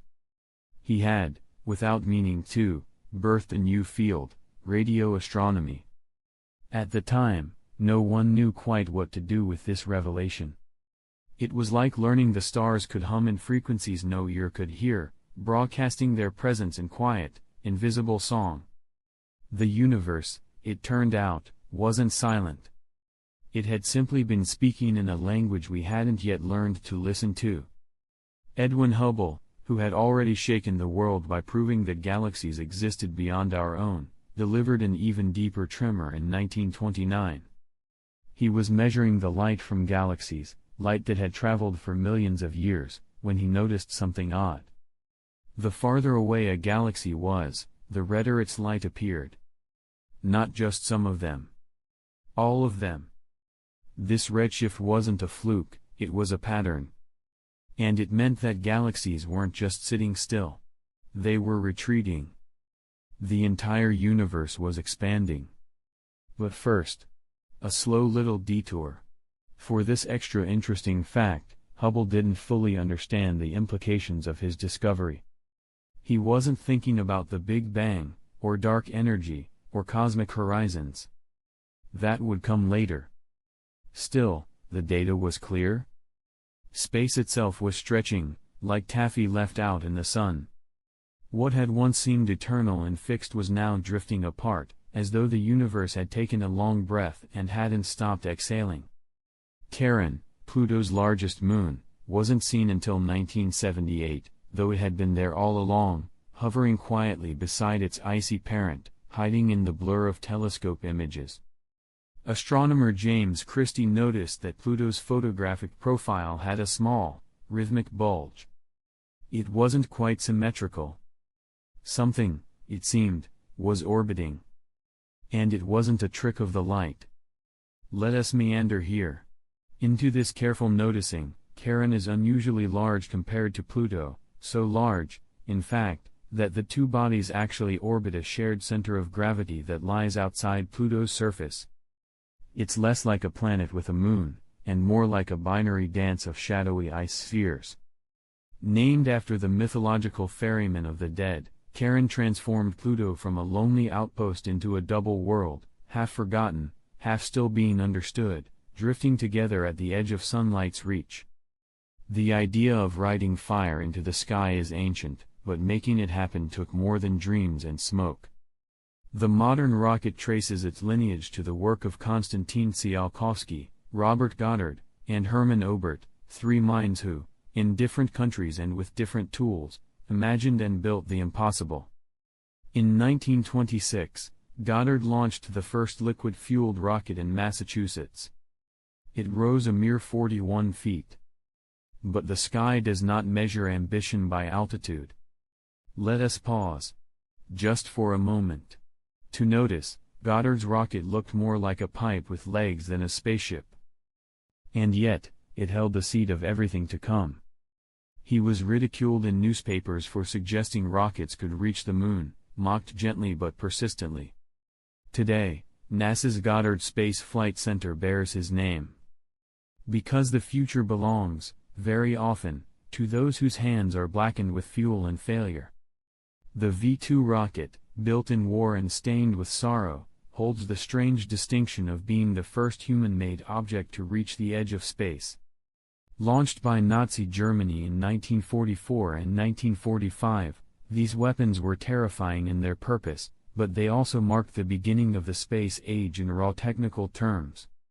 One test launch in 1944 reached an altitude of about 189 kilometers, far above the Kármán line that marks the border of space. Let us drift, uncomfortably, into this gray moral zone. The V-2 was a technological marvel built with forced labor. After the war, its lead engineer, Wernher von Braun, was brought to the United States under Operation Paperclip, where he helped design the rockets that would later send humans to the moon. The sky remembers all of it, the horror, the science, and the quiet fact that space was first reached not in peace, but in the shadow of war. And so we arrive at Sputnik 1, the metal marble that broke Earth's silence. Launched by the Soviet Union on October 4, 1957, this small aluminum sphere became the first artificial satellite to orbit the planet. It beeped. It blinked. It transmitted its heartbeat to a stunned and watching world. The satellite itself was simple, about the size of a beach ball, with 4 trailing antennae, but its meaning was vast. Let us float gently onward. Into this orbital ripple, Sputnik did not carry a camera or a human or even an experiment. It carried a message. That the sky was no longer unreachable. That Earth had, at last, flung something into permanent freefall. The space race began that night, not with a roar, but with a distant beep echoing through transistor radios, bouncing off the atmosphere, and circling the globe in 96 minutes. From then on, space was not just for dreaming. It was for launching. She was not meant to come back. Laika, a stray dog plucked from the streets of Moscow, became the first living creature to orbit the Earth aboard Sputnik 2 in 1957. She was trained, prepared, wired with sensors, and gently tucked into a small, pressurized capsule. But there was no return plan. Let us pause. Not just to mourn, but to notice how quickly the stars became laboratories. Laika survived the launch, orbited the Earth several times, and died within hours, likely of heat and stress, though official accounts delayed that truth for decades. But first, a slow little detour. For this extra interesting fact, her flight taught scientists vital lessons about life in space, about circulation and respiration in microgravity. She became both symbol and sacrifice, her soft eyes printed in newspapers worldwide. In 2008, Russia unveiled a monument in her honor. A statue of a dog, looking up, forever chasing a sky she didn't choose. The National Aeronautics and Space Administration, NASA, was born not out of wonder, but out of geopolitical tension. In 1958, 1 year after Sputnik's beeping had shaken American confidence, President Eisenhower signed the National Aeronautics and Space Act. NASA absorbed the earlier NACA, National Advisory Committee for Aeronautics, and set its sights firmly upward. Let us drift for a moment through this transformation. NASA did not begin with rockets or astronauts.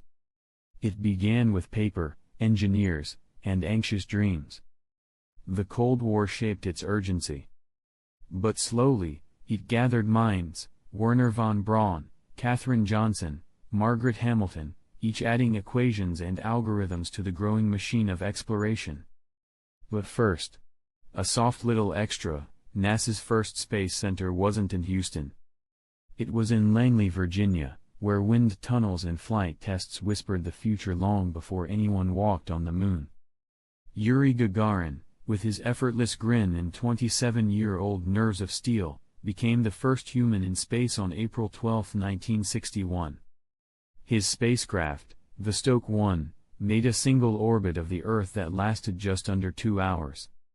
He could not steer. He could not land.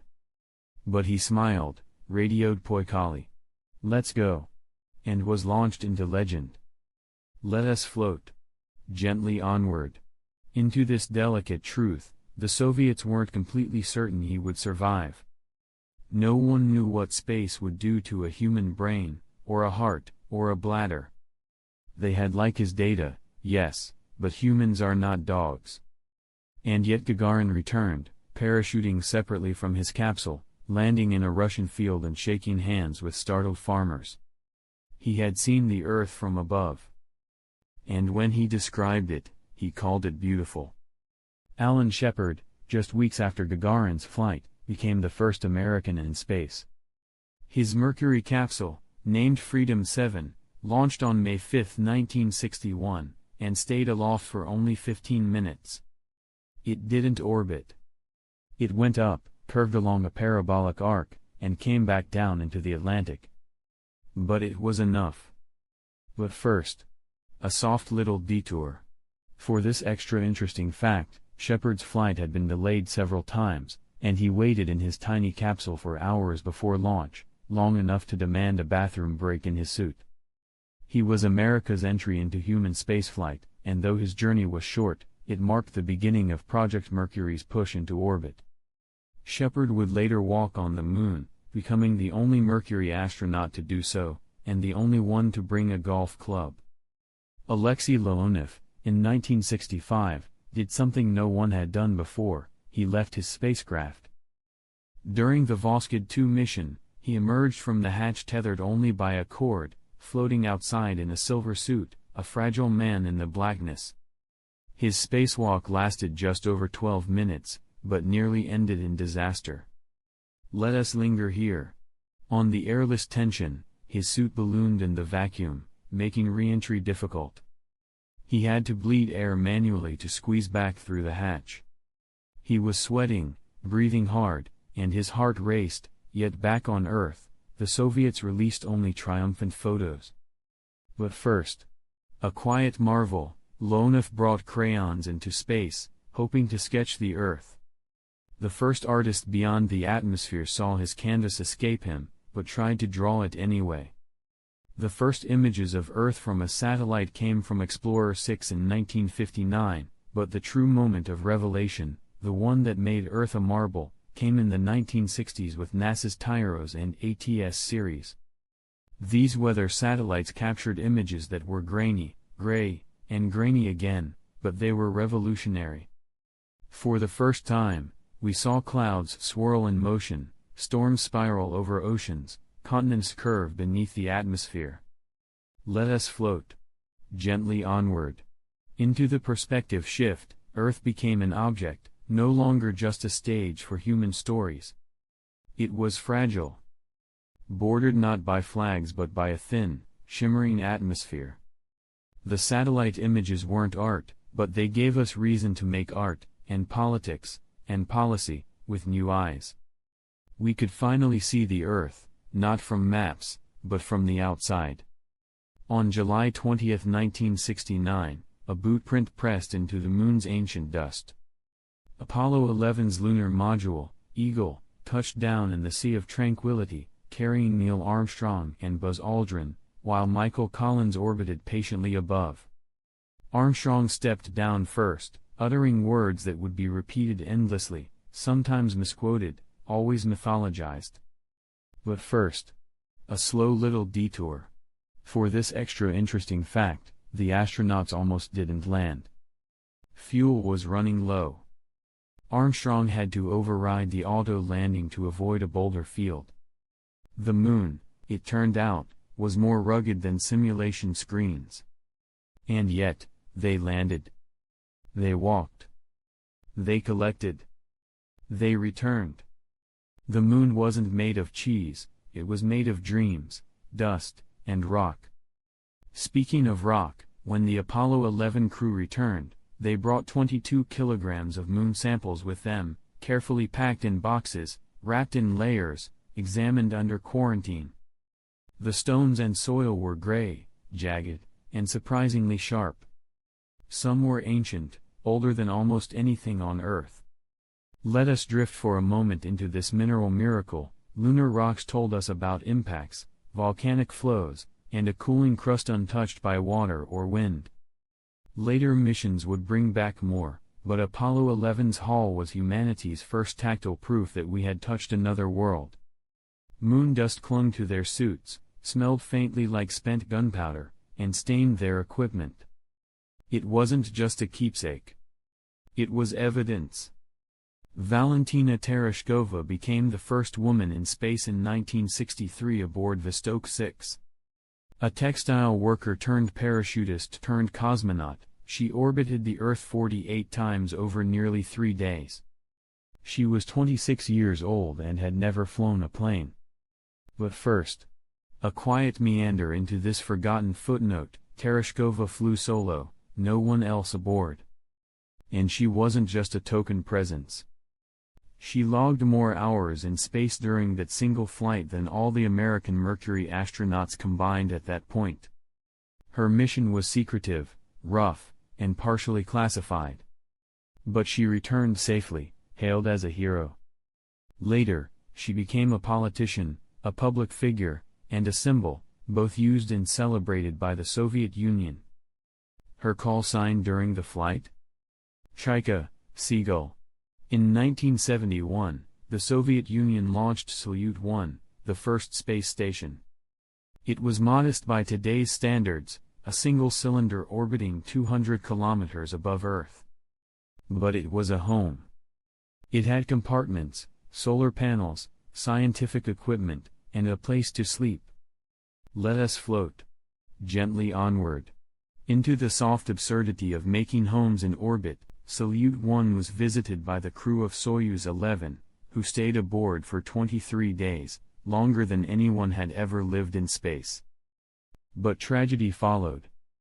Upon return, the Soyuz cabin depressurized, and all 3 cosmonauts perished. They had made history, and paid its cost. Still, Salyut proved that humans could live beyond Earth, if only briefly. It was a beginning, a floating hallway, drifting in the silence.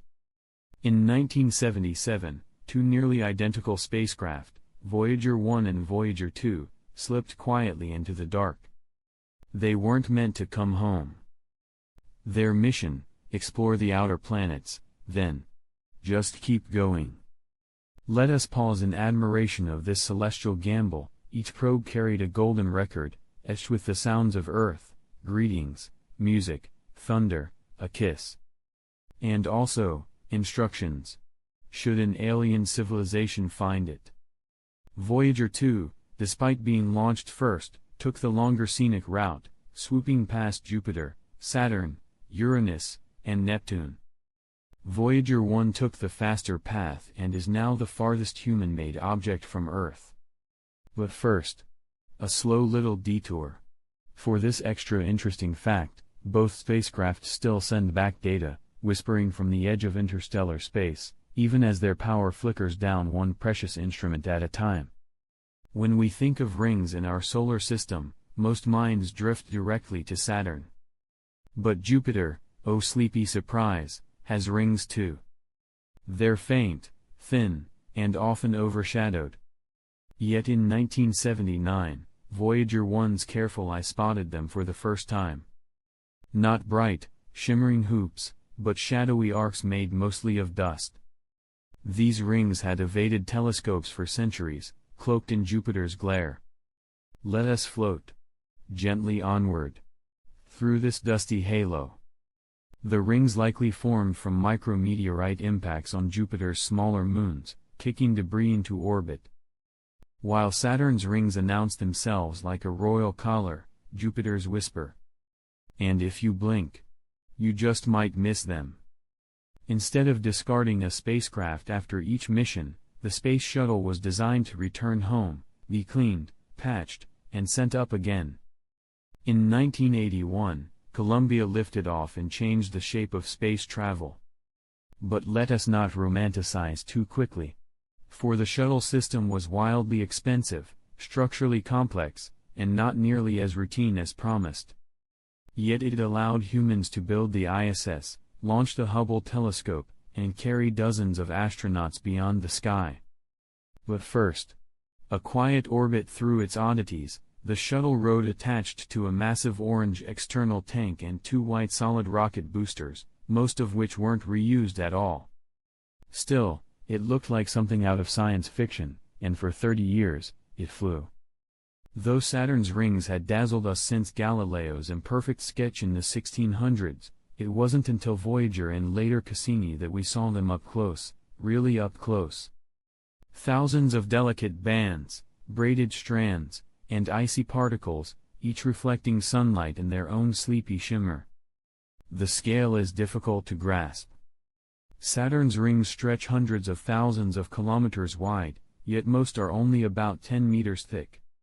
Let us float gently onward across these icy ribbons. In 2004, the Cassini probe took us almost within arm's reach. It found ringlets, divisions, and even shepherd moons carving out edges like tiny cosmic lawnmowers. Saturn's rings are not permanent.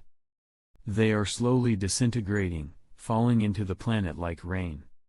Launched in 1990, the Hubble Space Telescope almost failed before it began. A tiny flaw in its primary mirror, just 2.2 microns off, blurred its vision. It took a shuttle mission and custom-made corrective optics to fix it. But when it was fixed, oh, the view! Hubble didn't just take pretty pictures. It rewrote textbooks. It showed us galaxies colliding, stars being born, and exoplanets transiting distant suns. But first, a soft detour into its peculiar quirks. Hubble orbits Earth every 97 minutes, not parked in deep space as many assume. And despite its shaky start, it became one of the most productive scientific instruments in history.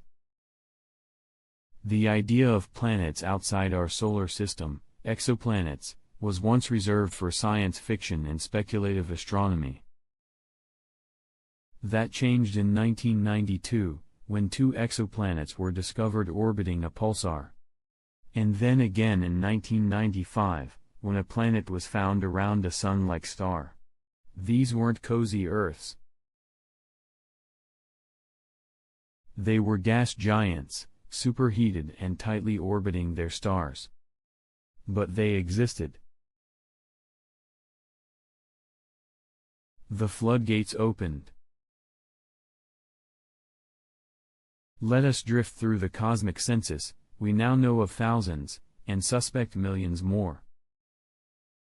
Some orbit two stars like Tatooine.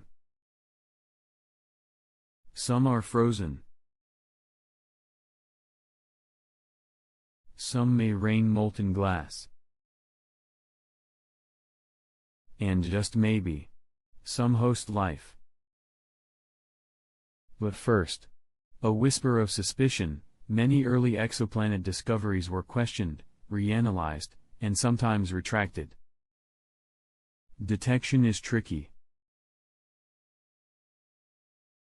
But persistence wins.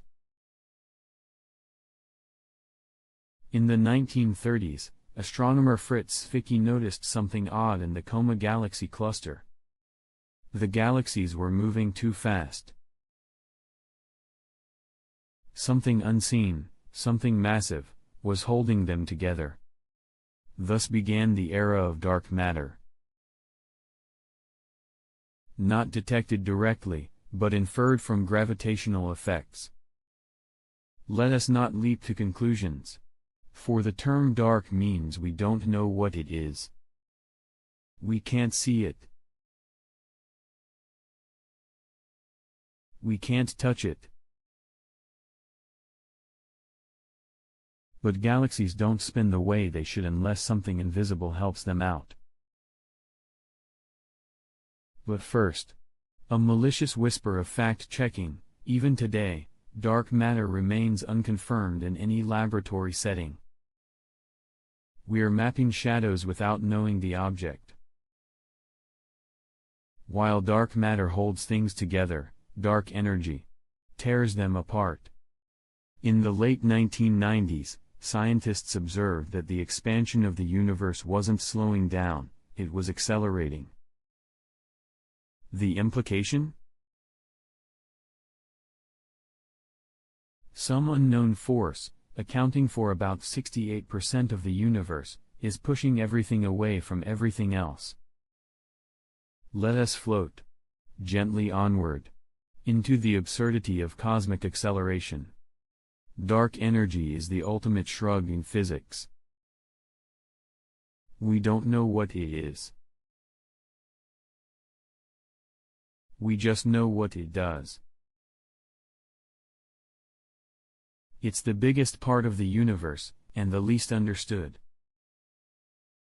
Some think it's a property of space itself. Others think it points to something even stranger. In 2004, twin rovers Spirit and Opportunity landed on opposite sides of Mars. Spirit explored rugged hills and mysterious nodules, eventually getting stuck in a sand trap in 2009. Opportunity was supposed to last 90 days. It survived over 14 years. Let us drift across the red dust. As we imagine a machine braving dust storms, bitter cold, and isolation beyond comprehension. Opportunity sent back panoramas, drove over 45 kilometers, and studied ancient rocks shaped by water. Its last transmission in 2018 came before a planet-wide dust storm. But first, a quiet sigh for its parting words: my battery is low, and it's getting dark. Spaceship One, in 2004, became the first privately funded vehicle to reach space, briefly crossing the Kármán line, the boundary of space. It looked nothing like NASA's rockets. It was sleek, winged, and designed to glide back like a paper plane.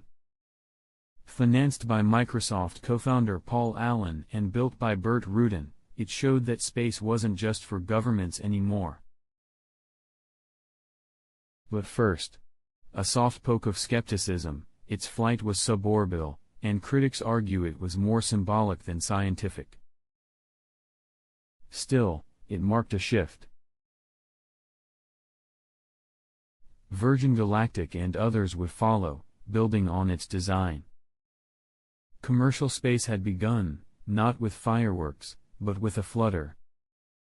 The International Space Station, or ISS, did not appear all at once like a grand ship in orbit. It grew slowly, piece by floating piece, starting in 1998 and stretching into the 2010s, until, at last, it resembled a sprawling, winged habitat for science and dreams. But first, a slow little detour. For this extra interesting fact, while the ISS is international in spirit, it has always been complicated in politics. Modules from Russia, the US, Europe, Japan, and Canada orbit together in peaceful choreography, yet tensions on Earth often tug at the cables behind the scenes. Orbiting Earth every 90 minutes, the ISS is visible to the naked eye if you know when to look. It is, in a way, humanity's most expensive and longest-running group project. When the Philae lander from the Rosetta mission touched down on Comet 67P/Churyumov-Gerasimenko in 2014, it was an astonishingly bold maneuver. This was not just landing on a rock.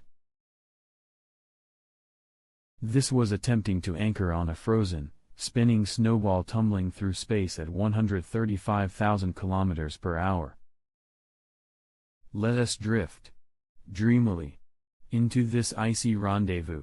Thiele's harpoons failed to fire properly, causing it to bounce, twice, before it lodged in a shady crevice. It sent data for only a few days before losing power, yet it revealed crucial information about the comet's composition. And yet, let us whisper something quietly rebellious. Some of the chemical findings, like the unexpected hardness of the comet's crust, challenged previous assumptions about comets being soft and fluffy.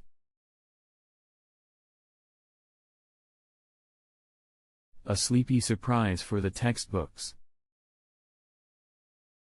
Voyager 1 had already crossed so many invisible boundaries, but in 2012, it did something mythic. It entered interstellar space. Not a bright gate, not a clang or trumpet, but a subtle shift in charged particles and magnetic fields.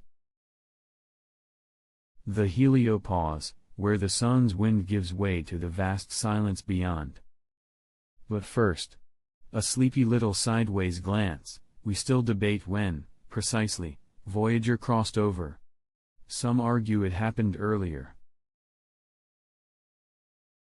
Some later.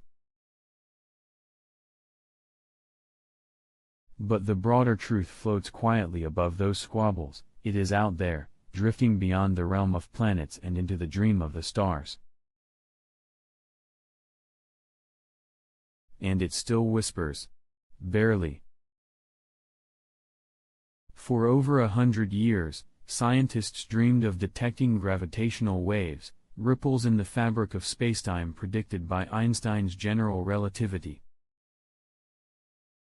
But it took until 2015 for the LIGO Observatory to catch the faintest tremor, two black holes colliding 1.3 billion light-years away.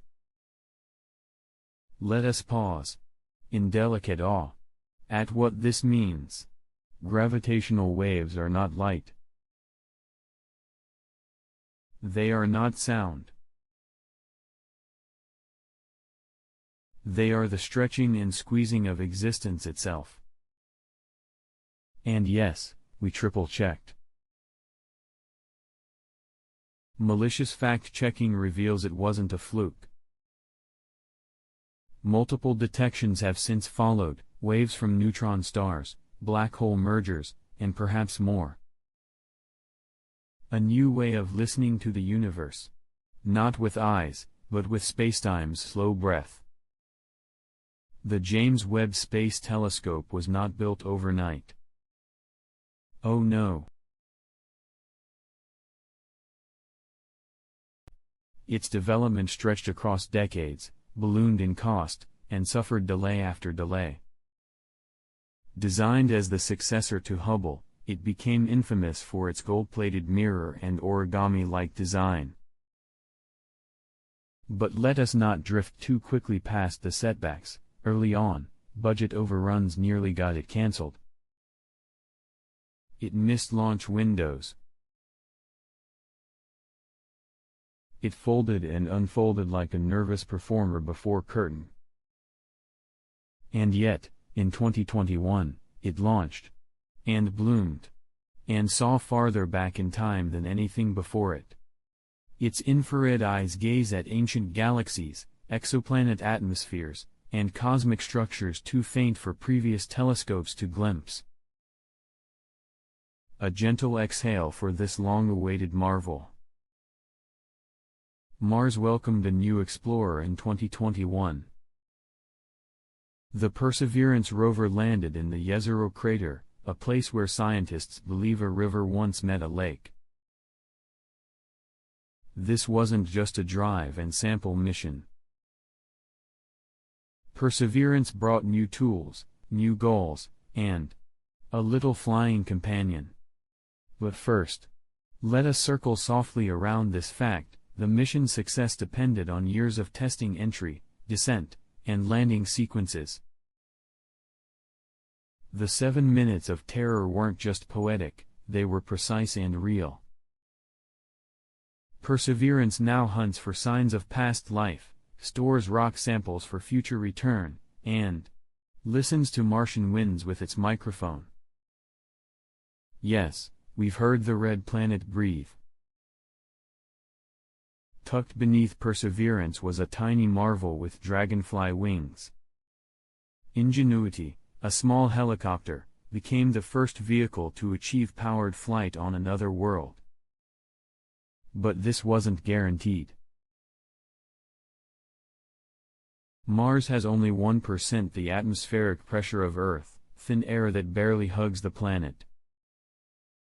Let us float, ever so lightly, into this gentle feat. Ingenuity's blades spin faster than Earth helicopters, and its software had to adapt to harsh, unpredictable conditions. And still, it rose. Initially meant for 5 test flights, it exceeded expectations and completed dozens. But first, a featherlight footnote: some experts doubted it would even lift. It did more than lift, it danced. In 2021, 4 civilians climbed aboard a sleek, modern capsule and were launched into orbit. This was inspiration for a private spaceflight by SpaceX. It wasn't a government operation. No astronauts with military call signs. Just ordinary people, trained quickly and thoroughly, who spent 3 days circling Earth. Let us not leap into idealism too quickly, though. The mission was also a media event, a fundraiser, and a brand moment. But still, it showed that the gates to space were creaking open to more than just government-trained professionals. But first, a sleepy murmur of reality: not everyone was inspired. Some questioned the purpose. But the sky did not care. It welcomed them anyway. Let us float, ever so slowly now, through the most recent stardust-soaked whispers from the cosmos. These events, glimmering and half-remembered, unfold like constellations in reverse. And with each sleepy step, we pause for a soft detour or two. Because sometimes, space stories are told not in rockets, but in sighs. The Artemis program was not just announced, it was unveiled with layers of grandeur and ambition that almost glittered on the press releases themselves. In 2017, NASA declared that humans would return to the Moon, this time aiming not just to visit but to stay. With Artemis as the twin of Apollo, symbolically and logistically. But first, a slow little detour for this extra interesting fact. Skeptics immediately noted that the timeline was wildly optimistic. Originally planned for 2024, delays in funding, politics, and engineering pushed things quietly, sleepily, back. And yet, the intent still hums: to land the first woman and the first person of color on the lunar surface, and to use the Moon as a sleepy stepping stone to Mars. Private companies didn't want to be left out of lunar dreams. Commercial moon missions, sleekly named and packed with bold logos, began to appear in development pipelines. SpaceX, Blue Origin, Astrobotic, and others promised to deliver science experiments, cargo, and even humans to the lunar surface. But let us pause, gently, and say this: not one commercial mission has yet successfully landed anything on the Moon as of this sleepy telling. Several attempts have crashed. Some haven't launched at all. Malicious fact-checking whispers that optimism often gets ahead of engineering. Still, the ambition lingers like lunar dust, waiting to settle into something real. Starlink was not launched in a single night. The idea of covering the Earth in a shimmering net of low-orbit satellites, offering fast, affordable internet to even the loneliest hilltop, was dreamy and disruptive. As the constellation grew, hundreds, then thousands, of tiny satellites began to orbit in synchronized ballet. But first, a sleepy, important aside, astronomers were not thrilled. Starlink's reflectivity cluttered the night sky, interfering with long-exposure images and careful stargazing. SpaceX promised darker coatings and better coordination, but the debate remains. The convenience of global internet flickers in tension with the ancient desire to see the stars unspoiled. Water on the moon. Such a poetic phrase. Once assumed bone dry, the moon's surface slowly revealed hints of hydration, first in shaded craters, then in sunlit areas. In 2009, NASA's Lacrosse mission crash-landed into a crater, kicking up plumes that revealed ice particles. Later studies refined this into something more complicated. The water wasn't just sitting in puddles. It was bound in tiny grains of lunar dust, whisper thin. Let us float gently onward through this sleepy detail. While the amount is scientifically thrilling, it's not exactly a lunar oasis. Extracting it remains a future puzzle, not a solved one. As with the moon, Mars has been teasing scientists with suggestions of water for decades. Dried riverbeds, polar ice caps, seasonal streaks that seemed to flow. But in 2015, radar data hinted at something more, a possible subsurface lake beneath the South Pole. This made headlines. Loud, splashy ones. But first, a cautious, cloudy detour. Later studies questioned the interpretation. Could it have been salty sludge? Frozen mud? Instruments, while precise, do not paint portraits, they offer hints. Still, the dream of Martian water remains one of the sleepiest obsessions in planetary science. Water, after all, is a lullaby for life. In 2019, China's Change 4 mission softly set a robotic rover on the far side of the moon. A place humans had only seen in maps and movies, now quietly marked by tire tracks and solar panels. It was the first mission to land there, aided by a communication relay satellite hiding behind the moon like a shy helper. But let us not drift too fast past this next note. The far side of the moon is not dark as often misreported, it receives just as much sunlight. It is simply hidden from Earth. A sleepy trick of orbit. And this mission illuminated that hidden half. A donut-shaped blur of burning gravity became an icon in 2019, the first photograph of a black hole. Or, more precisely, the shadow of one.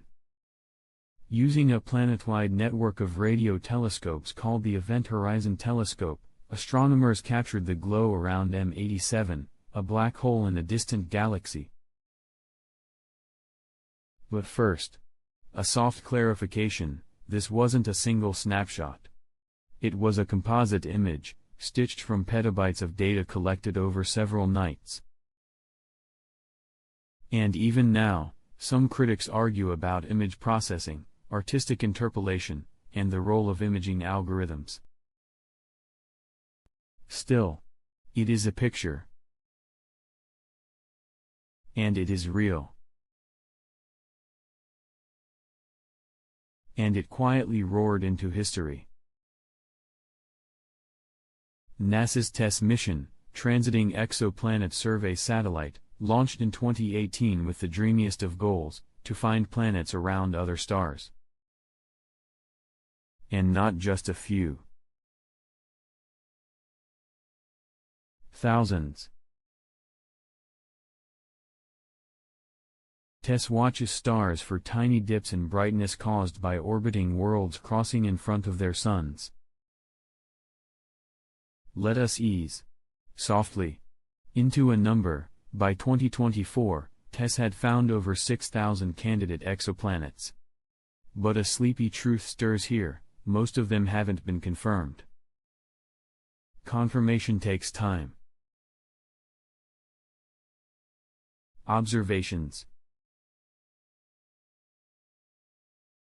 Peer review. So while the list glows with promise, the count of truly proven planets is smaller. Still enough to cradle imagination in its velvet hands. Back in the familiar gaze of the Hubble Space Telescope, one of its gentler achievements was detecting some of the oldest galaxies ever observed, faint, red, and stretched by time. Looking billions of years into the past, Hubble's deep-field images captured infant galaxies glowing softly across the fabric of spacetime. But first, let us quietly pause. Light from those galaxies took over 13 billion years to reach us, meaning we see them not as they are, but as they were. That flickering shimmer. Already gone. And yet, still traveling. Hubble's view was a sleepy message in a bottle. From before the Earth even existed. And then, the long-anticipated Webb telescope launched in 2021, folded like a sleeping insect inside an Ariane 5 rocket, it unfurled in space with a precision that had engineers holding their breath. 18 hexagonal mirrors. A sunshield the size of a tennis court. A price tag that could lull even the most excitable budget committee. But first, a cosmic footnote: skeptics doubted it would all deploy correctly. Too complex. Too risky. But it did. And once aligned and calibrated, Webb began sending back images that looked like celestial oil paintings, nebulae, galaxies, even the spectral fingerprints of alien atmospheres. A whispering telescope, tuned to the earliest songs of the universe. Let us float gently onward now, into the realm where headlines slow down and space becomes less of a race and more of a lullaby. Each of these next celestial happenings hums softly with ambition, wonder, and just a touch of drowsy disbelief. As always, we'll pause now and then, for a slow little detour through the most suspicious facts we can gently stir from their padded press releases. The James Webb Space Telescope began sending its first deep space images in mid-2022, and oh, how the world gasped, then softly blinked in disbelief. Galaxies stacked like jewelry. Nebulae swirling like watercolor ink in slow motion. But let us pause. For this sleepy, under-discussed detail, much of what you've seen from Webb is color-enhanced. Not fake, exactly, but translated, infrared data turned into visible hues for our human eyes. And the famous pillars of creation? A remake, in better resolution. Still, each image is like a lullaby from time itself, soothing in its ancient stretch, and whispering secrets no human has ever heard. Artemis I, a test mission in NASA's renewed moon program, Launched in November 2022. It carried no crew. Just mannequins, sensors, and dreams. It circled the moon and returned to Earth in a precisely orchestrated ballet meant to prove that humans could safely follow. But first, a slightly skeptical yawn. The Artemis I launch was years behind schedule and billions over budget. Critics mumbled that private companies were moving faster and cheaper. Still, the mission performed beautifully. The spacecraft orbited farther from Earth than any vehicle built for humans ever had. And with that quiet achievement, the stage was gently set for Artemis II. Plans for a Mars sample return have been murmured about since the 1970s. But it was only in the early 2020s that NASA and the European Space Agency committed to a step-by-step Sleepy process. Perseverance rover would collect and store samples. A future lander would retrieve them. And a rocket, the first ever launched from another planet, would send them into orbit for a rendezvous with a returned vehicle.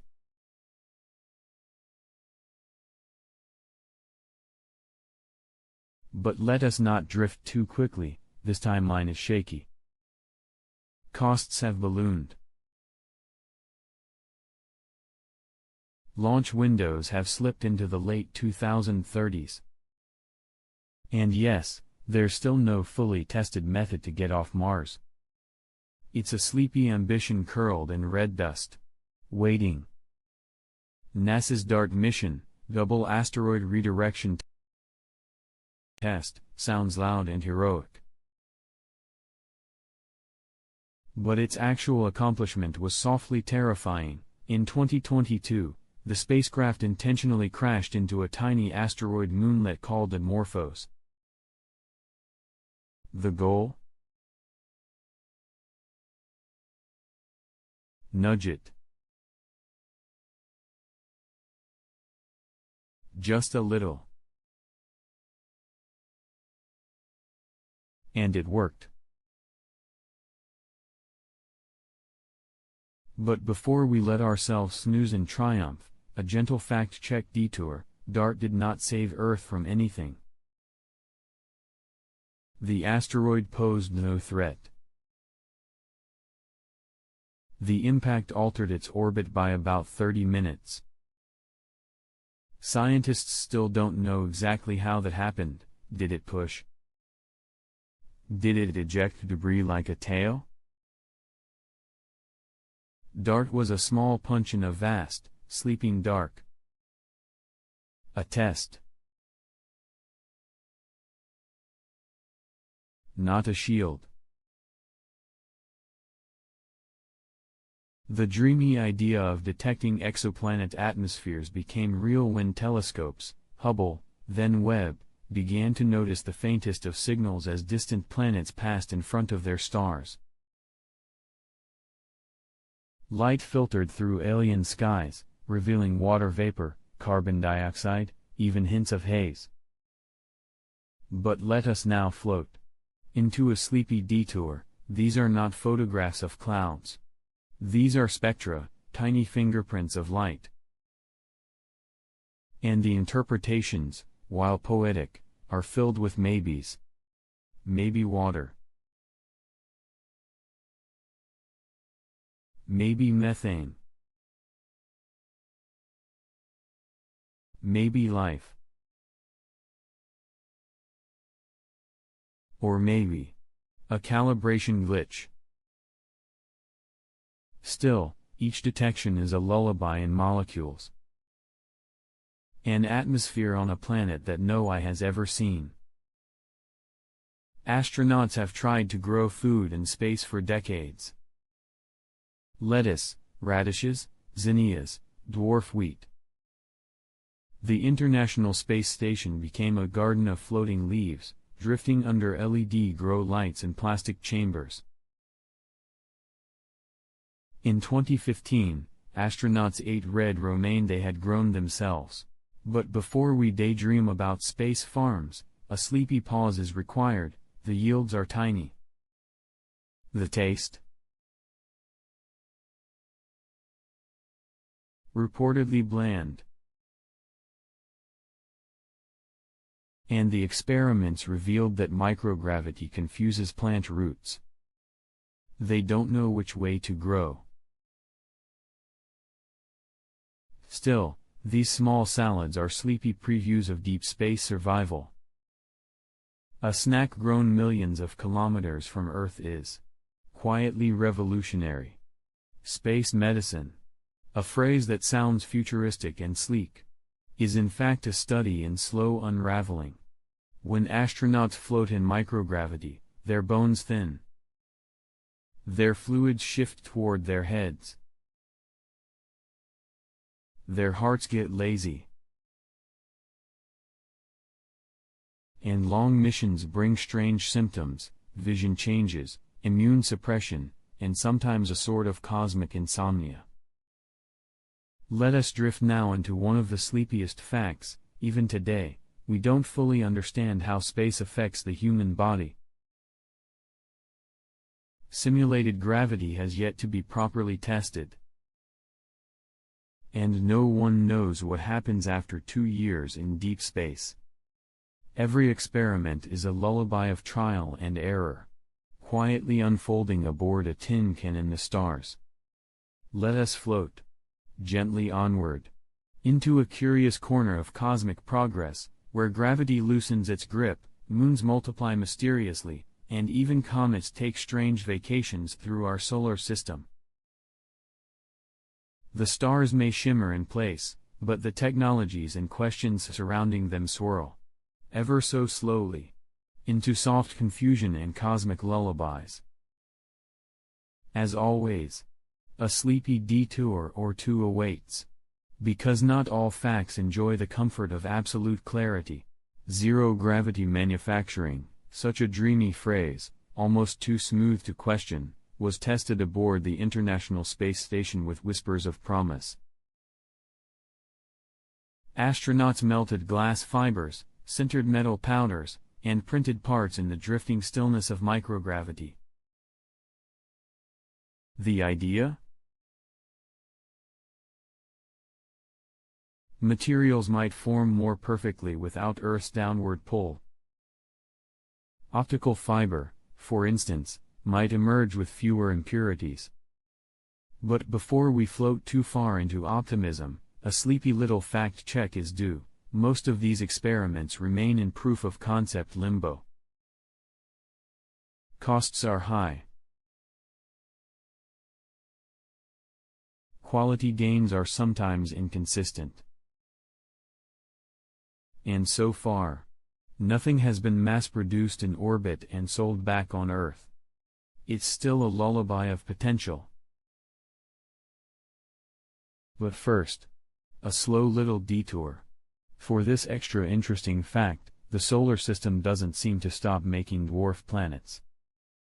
Since the reclassification of Pluto in 2006, astronomers have found an entire family of similar icy bodies, Haumea with its fast spin and weird shape, Makemake shimmering with frozen methane, and Eris, the one that almost dethroned Pluto first.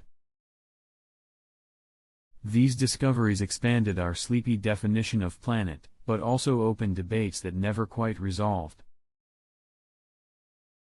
Some astronomers say there could be dozens, maybe hundreds more dwarf planets out there, just waiting in the Kuiper belt or beyond, frozen and faint, and quietly evading our telescopes. Drifting now to Jupiter, the grand planet with a swirling red eye. And oh, how its family of moons keeps growing. Over 90 moons have now been confirmed, many of them tiny irregular rocks just a few kilometers across. These were not seen in Galileo's day, nor even Hubble's prime.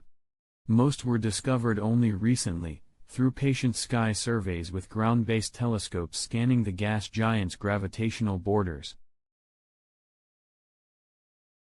But let us yawn into this next gentle pause. Naming these moons has become an odd little game. Some remain nameless for years. And many, truthfully, may not last, some orbit so chaotically, they might crash or drift away entirely. Saturn, not one to be outshone by its Jovian sibling, recently surpassed Jupiter in the count of confirmed moons, officially the most mooned planet in our solar system. With over 140 known moons and counting, many of these discoveries happened all at once, thanks to advances in deep imaging. But before we drift away too impressed, we must pause, sleepily. Many of these moons are barely 2 or 3 kilometers wide. Some astronomers argue they're just glorified boulders, remnants of past collisions caught in orbit.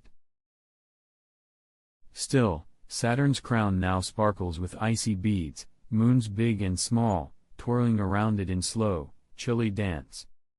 Oumuamua, detected in 2017, entered our solar system like a whisper from another star. It had no tail like a comet, no predictable spin like a rock. It simply passed through. Long and cigar-shaped, or maybe flat like a pancake, its exact form was never photographed. But let us not fall asleep before this detour. Oumuamua sped up slightly as it left the solar system. And no one knows exactly why. Some said it might be an alien probe. Others suggested hydrogen ice sublimating silently. In truth, it remains the most mysterious visitor we never really saw. A cosmic guest that didn't even knock. A second interstellar object named Borisov wandered into view in 2019, trailing a much more traditional cometary tail behind it. Unlike Oumuamua, Borisov behaved mostly as expected. Dusty, gassy, bright, like a comet should. But tucked inside its sleepy path is a curious fact: its composition was too comet-like. More carbon monoxide than we see in comets from our own solar system.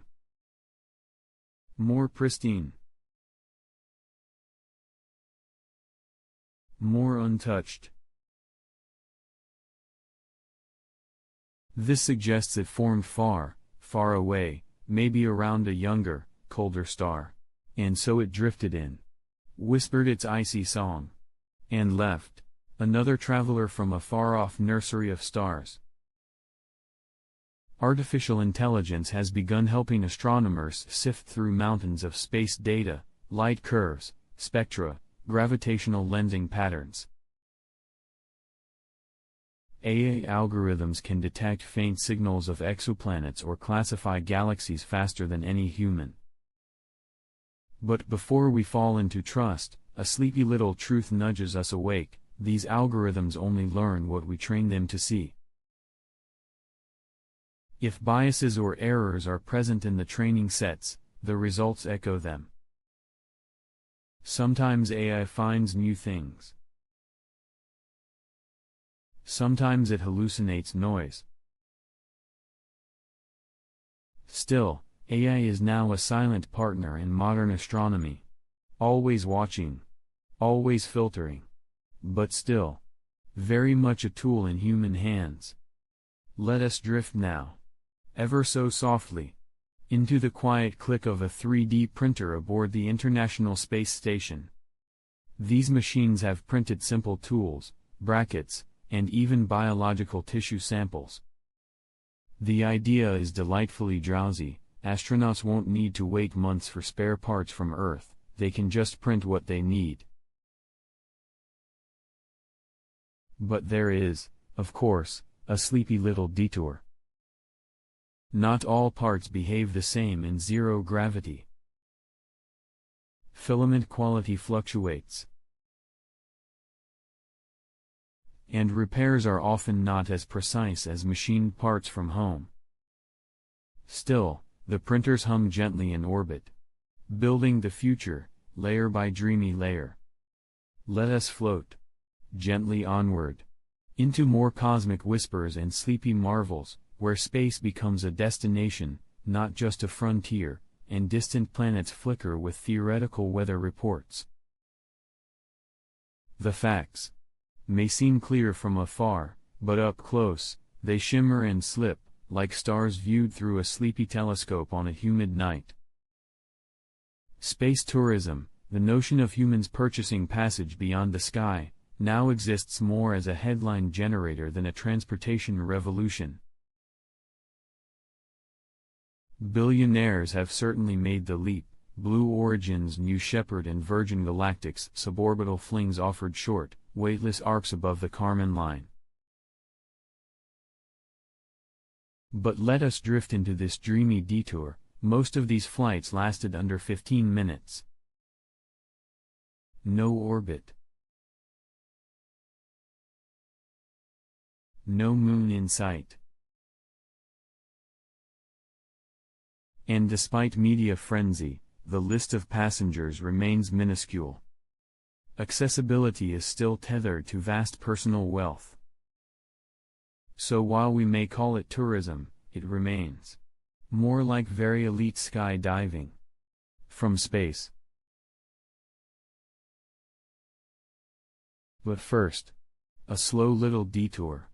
For this extra interesting fact, civilians have now visited space in greater numbers, but the word civilian sometimes conceals a sleepy stretch of truth.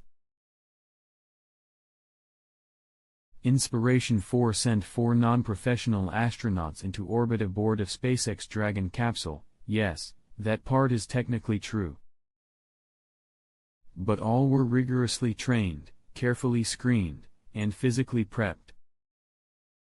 Not exactly a quick hop aboard. And many so-called civilians still come from aviation, STEM, or finance backgrounds. It's less space for the people and more space for the very healthy, very funded, and very well selected. Every now and then, the universe winks, and we spot an exoplanet, one nearly the same size as Earth, sitting cozily inside its star's habitable zone. These Goldilocks planets, not too hot or cold, stir our sleepy imagination. Could there be oceans? Clouds? Life? But before you pack your interstellar suitcase, a pause. Most of these Earth-like candidates are so far away we can't even photograph them directly. Everything we know is inferred, from tiny dips in starlight and flickers in atmospheric data. So yes, they might be habitable. Or they might be airless, scorched rock balls, just Earth-sized in shape alone. The TRAPPIST-1 system, discovered in 2017, felt like a dreamy jackpot, 7 Earth-sized exoplanets orbiting a single dim red star, just 40 light-years away. 3 are thought to sit in the habitable zone. But let us float lazily into this soft little complication. TRAPPIST-1 star is small, yes, but it's also active, flaring radiation that could strip away any atmosphere those planets might cling to. We don't yet know if any of them have water or weather. We've never seen their surfaces. It remains a hopeful whisper, not a confirmed paradise. The science is sound. The conclusions. Still snoozing. Fast radio bursts, or FRBs, are millisecond-long pulses of radio energy that arrive unexpectedly from deep space. First discovered in 2007, they remain among the most mysterious cosmic phenomena. Some come from galaxies billions of light-years away. Some repeat, some do not. And so we pause, slowly, for a dreamy doubt. Despite breathless speculation, no one knows what causes them. Magnetars? Alien megastructures? Collapsing neutron stars? Theories float like sleepy soap bubbles, but no single explanation has stuck. So we just listen, hoping the bursts say something more next time they whisper across the sky. Let us float gently onward to a structure still in blueprint and module, the Lunar Gateway, a space station planned to orbit the Moon, designed to support Artemis missions and deep space exploration. But, here's the yawn, it isn't built yet. Components are under development. Launches are staggered across years. Its role is debated, some say it adds unnecessary steps to lunar landings. Others see it as a safe harbor between worlds. For now, it's less a station and more a slow-motion promise. One orbiting ambition, not the Moon. Plans for a crewed Mars mission linger on the cosmic calendar like a nap that keeps getting rescheduled. NASA targets the late 2030s. SpaceX, more ambitious, mumbles about mid-2020s or early 2030s, depending on which sleepy press conference you ask. But here's the fuzzy-eyed truth: we have not solved radiation shielding, life support for years-long travel, or psychological isolation. Mars waits, yes, but she is patient. No boots have touched her dust yet. Only robotic wheels. And a lot of dreamy optimism.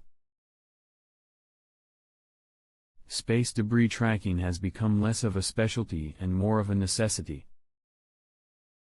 With over 25,000 trackable pieces of junk orbiting Earth, and millions of smaller fragments, collision risks grow daily. But before you imagine a NASA-controlled cosmic Roomba, pause. Most debris cannot be moved or caught.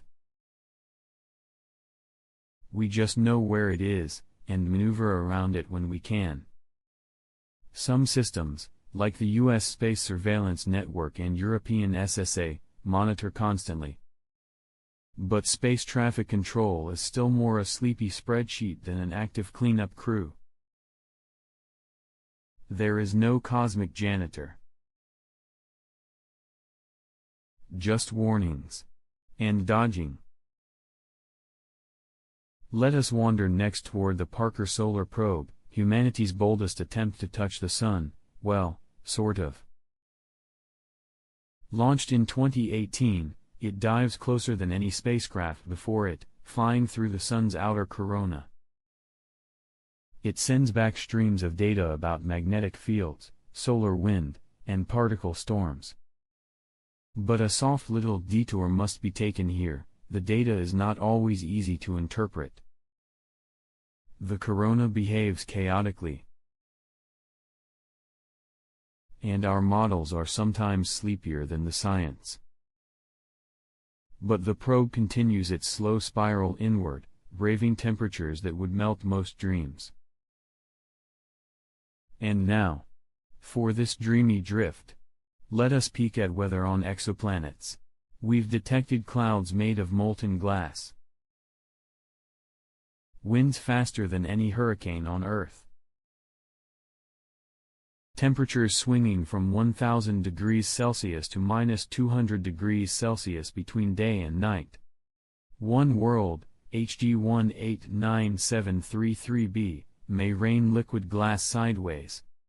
Another, WASP 76b, might host iron vapor that condenses into metallic droplets. All of this is inferred from spectra, of course, not direct observation. And while it makes for lovely bedtime trivia, the reality is hazier. These atmospheric models float gently in theory, rarely landing on proof. Let us drift, just a little deeper, into the cosmos, where time stretches, facts shimmer like distant quasars, and discoveries whisper rather than roar. The stars are watching. So are we. but gently.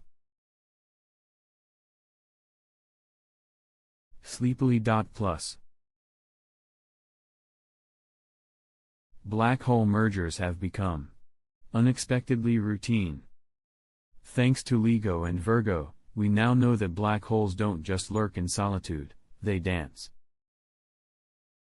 They spiral toward one another in a silent, invisible ballet until they collide in a burst of gravitational waves. But before you imagine rippling spacetime and heroic simulations, a slow little detour. These mergers are inferred entirely through those ripples. No images.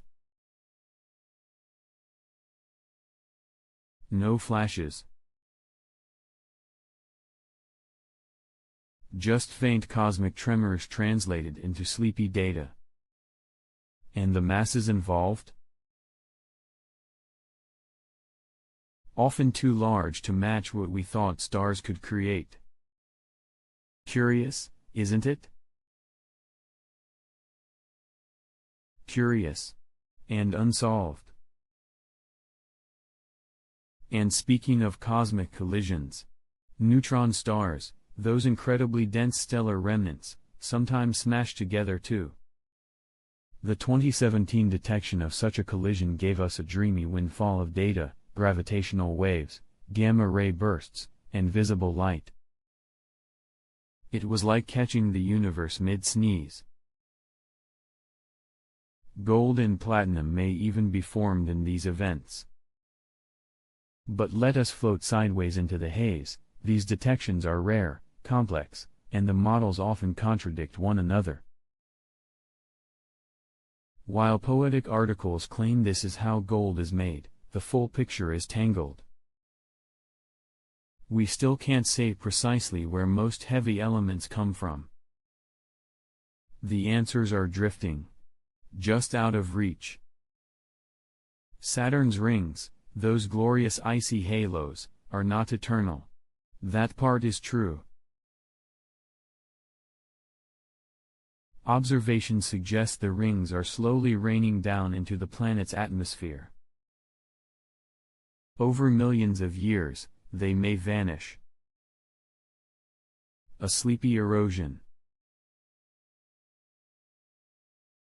But not so fast. A dreamy caveat, scientists aren't entirely sure when the rings formed.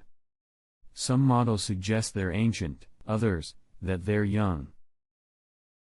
And the disappearing is based on dusty plasma interactions we don't fully understand. So yes, they're fading. But slowly. Very slowly. Much more slowly than headlines would have you think. Let the rings shimmer a little longer. Now, the Earth's magnetosphere, our planet's invisible magnetic shield, protects us from solar radiation and charged particles. It stretches into space, buffeted by solar winds, occasionally fluttering and snapping in geomagnetic storms. Satellites measure its movements. Models attempt to predict its changes. But before we drift too confidently into science, a pause. We do not fully understand how it fluctuates. Reversals of the magnetic poles have occurred in the past. But predicting when the next flip will happen is like trying to nap inside a lava lamp. All soft guesses. All shifting fields. The Planet 9 hypothesis suggests there might be a massive, unseen world lurking at the edge of our solar system, 10 times Earth's mass, circling in a far-off elliptical orbit. Evidence? Mostly the odd alignment of distant Kuiper belt objects. But let us coast, very softly, into skepticism. No one has seen it. Telescopes have not found it. Some scientists argue it's not a planet at all, but rather the result of observational bias or even a clutch of smaller objects faking the same signal. It remains, at best, a beautifully persistent rumor with math attached. Artificial intelligence, that ever-watchful non-human observer, has been trained to scan telescope data for new stars. It sifts through mountains of light curves and signal noise, spotting patterns that sleepy human eyes would miss. This has led to the identification of new variable stars and odd dimming objects. But here's your dreamy detour: AI isn't discovering stars so much as flagging anomalies. It doesn't know what they are. It cannot explain them. It's a glorified sorting hat, not an astronomer. The real science still needs human curiosity. And maybe a few more naps. Let us now pause, gently, under a darker sky. Mega constellations of satellites, like SpaceX's Starlink, are expanding rapidly to bring global internet. But they come at a dreamy cost. Thousands of satellites reflect sunlight, creating streaks in telescope images. Astronomers have voiced concern. Light pollution from orbit. Interference with deep space surveys. But the companies smile softly and promise future fixes. Darker coatings. Lower orbits. Meanwhile, the sky fills with metal whispers. The stars? Slightly harder to see. Progress and obscuration, tangled like two sleepy galaxies in collision. A Venus mission has been planned. Several, in fact. NASA's Veritas and ESA's Envision aim to map the surface and study volcanic activity. Venus, once dismissed as a dead, toxic wasteland, now glows again with potential. But let us float sideways into some haze. Much of this renewed interest followed a disputed detection of phosphine gas, considered a possible sign of life, in Venus's upper atmosphere. That finding? Not confirmed. Possibly not even real. Yet the missions continue. Venus waits beneath its clouds, shrouded in mystery and marketing. Europa, that icy moon of Jupiter, is the star of NASA's upcoming Europa Clipper mission. Slated for launch in the mid-2020s, it will fly by dozens of times, scanning the ice, sniffing for plumes, mapping the crust. The hope? To find hints of a subsurface ocean that could harbor microbial life. But, here comes a soft sideways sigh: we won't be landing. We won't be drilling. And we won't know, even after all that effort, whether life actually exists there. Just whether it might.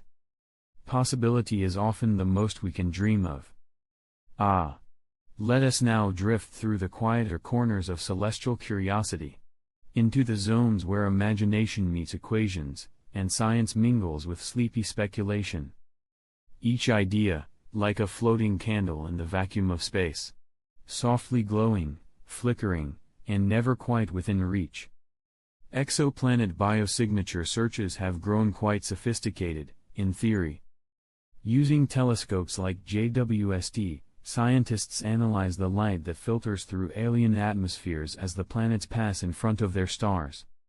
In that gentle filtering, they hope to detect gases like oxygen, methane, or maybe dimethyl sulfide, molecules that, on Earth, suggest life.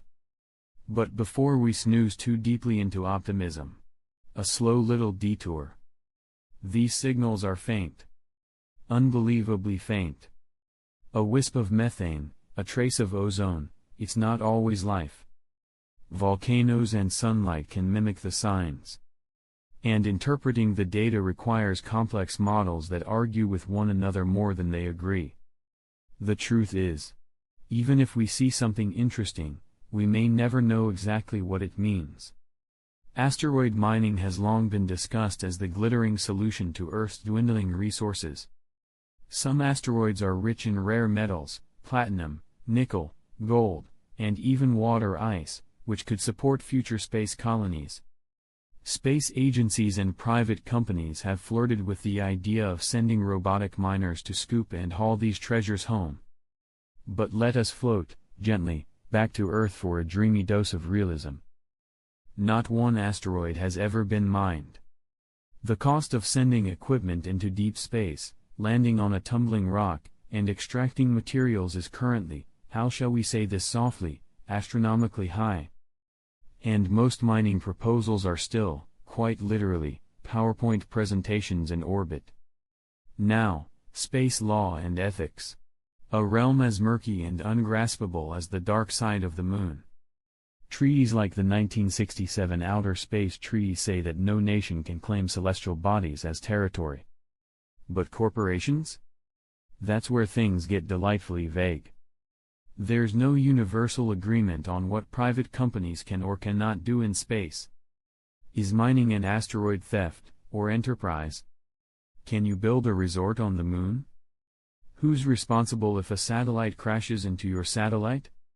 But first, a dreamy detour into legal sleepiness. Most of these questions haven't been tested in court. Because there's no space court. Just committees, working groups, and speculation. Like a lullaby sung by lawyers. Solar cell propulsion, a concept so light, it barely whispers its way across the stars. It involves vast, thin mirrors that catch sunlight, using the gentle pressure of photons to accelerate a spacecraft. No fuel. Just light. Just drift.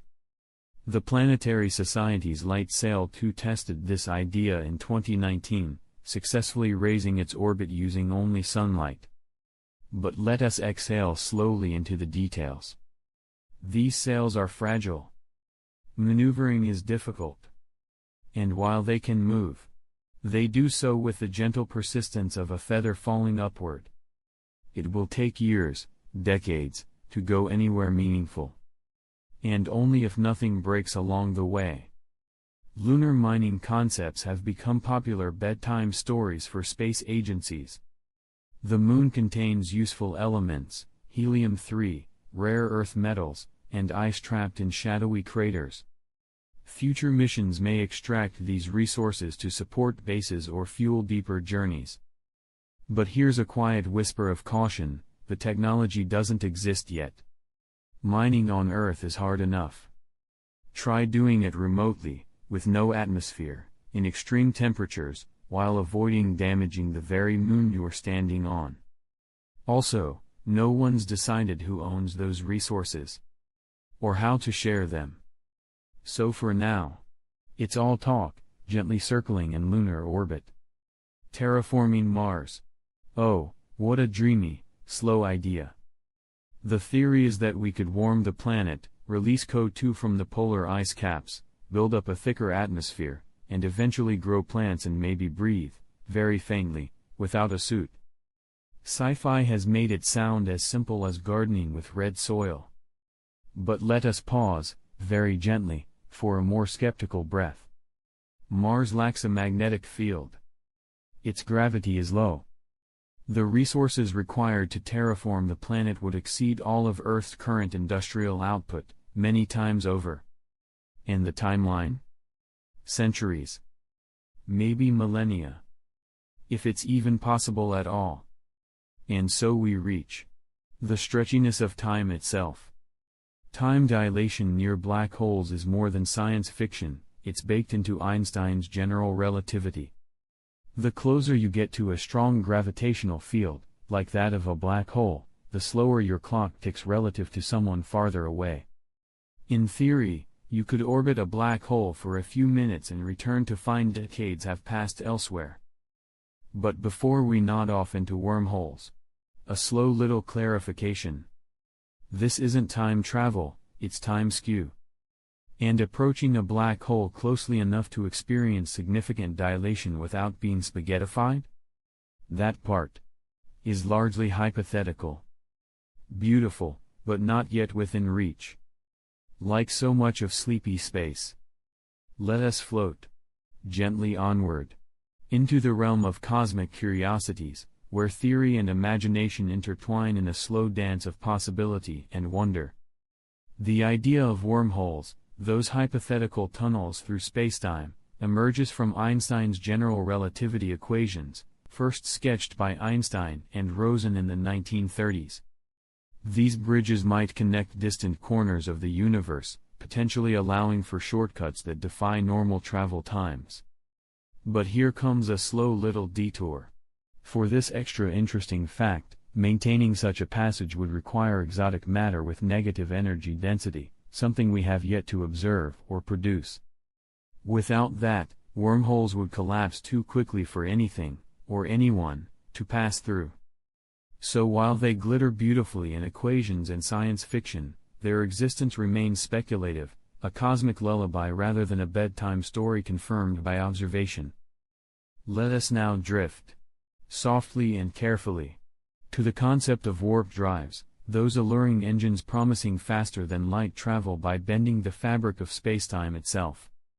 This idea leapt from the realm of science fiction into theoretical physics when Miguel Alcubierre proposed a model in 1994, describing a bubble of spacetime contracting in front and expanding behind a spacecraft. Yet, before dreams of galactic cruises deepen, a slow little detour must be taken. The energy requirements for such a warp bubble are currently thought to be immense, possibly exceeding the mass energy of entire planets. Moreover, the exotic matter needed to stabilize this bubble is purely hypothetical. So for now, warp drives remain a captivating mathematical notion, not an engineering blueprint. But first, a slow little detour. For this extra interesting fact, multiverse theories invite us to consider that our universe might be but one of countless others, floating like bubbles in an endless cosmic foam. Various multiverse models arise from quantum mechanics, string theory, and cosmological inflation.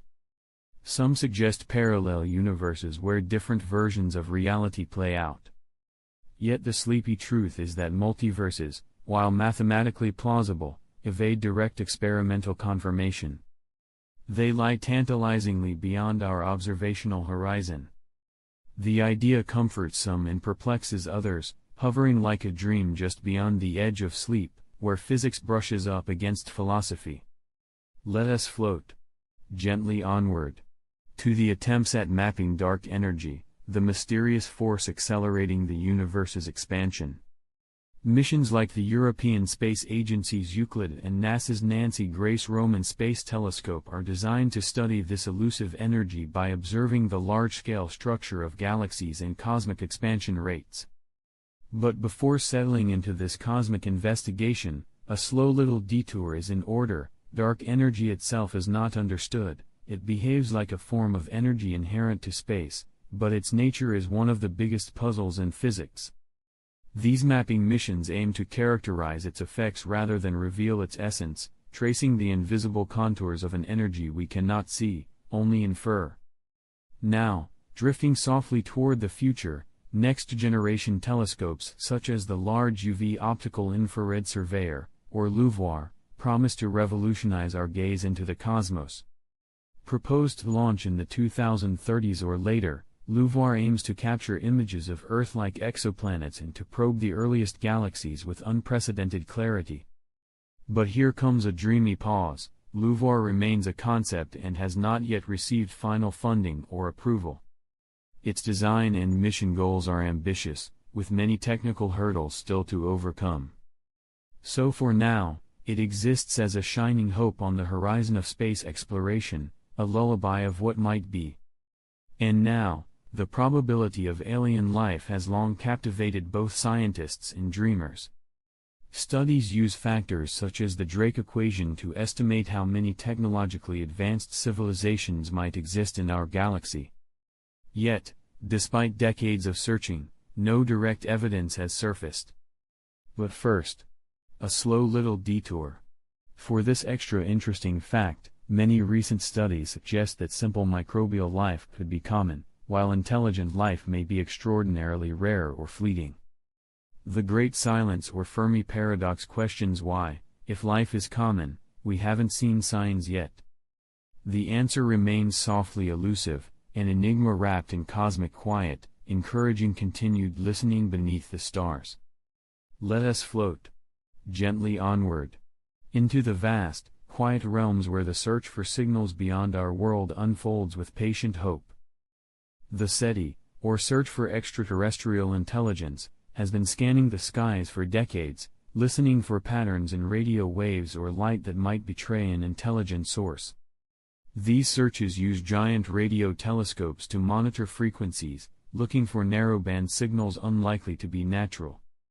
But first, a slow little detour. For this extra interesting fact, despite decades of listening and scanning millions of stars, no confirmed extraterrestrial signals have been found. The silence is profound, leaving us to wonder whether intelligent life is rare, distant, or perhaps communicating in ways we cannot yet detect. SETI continues its vigil, patiently hoping the cosmic night will whisper back.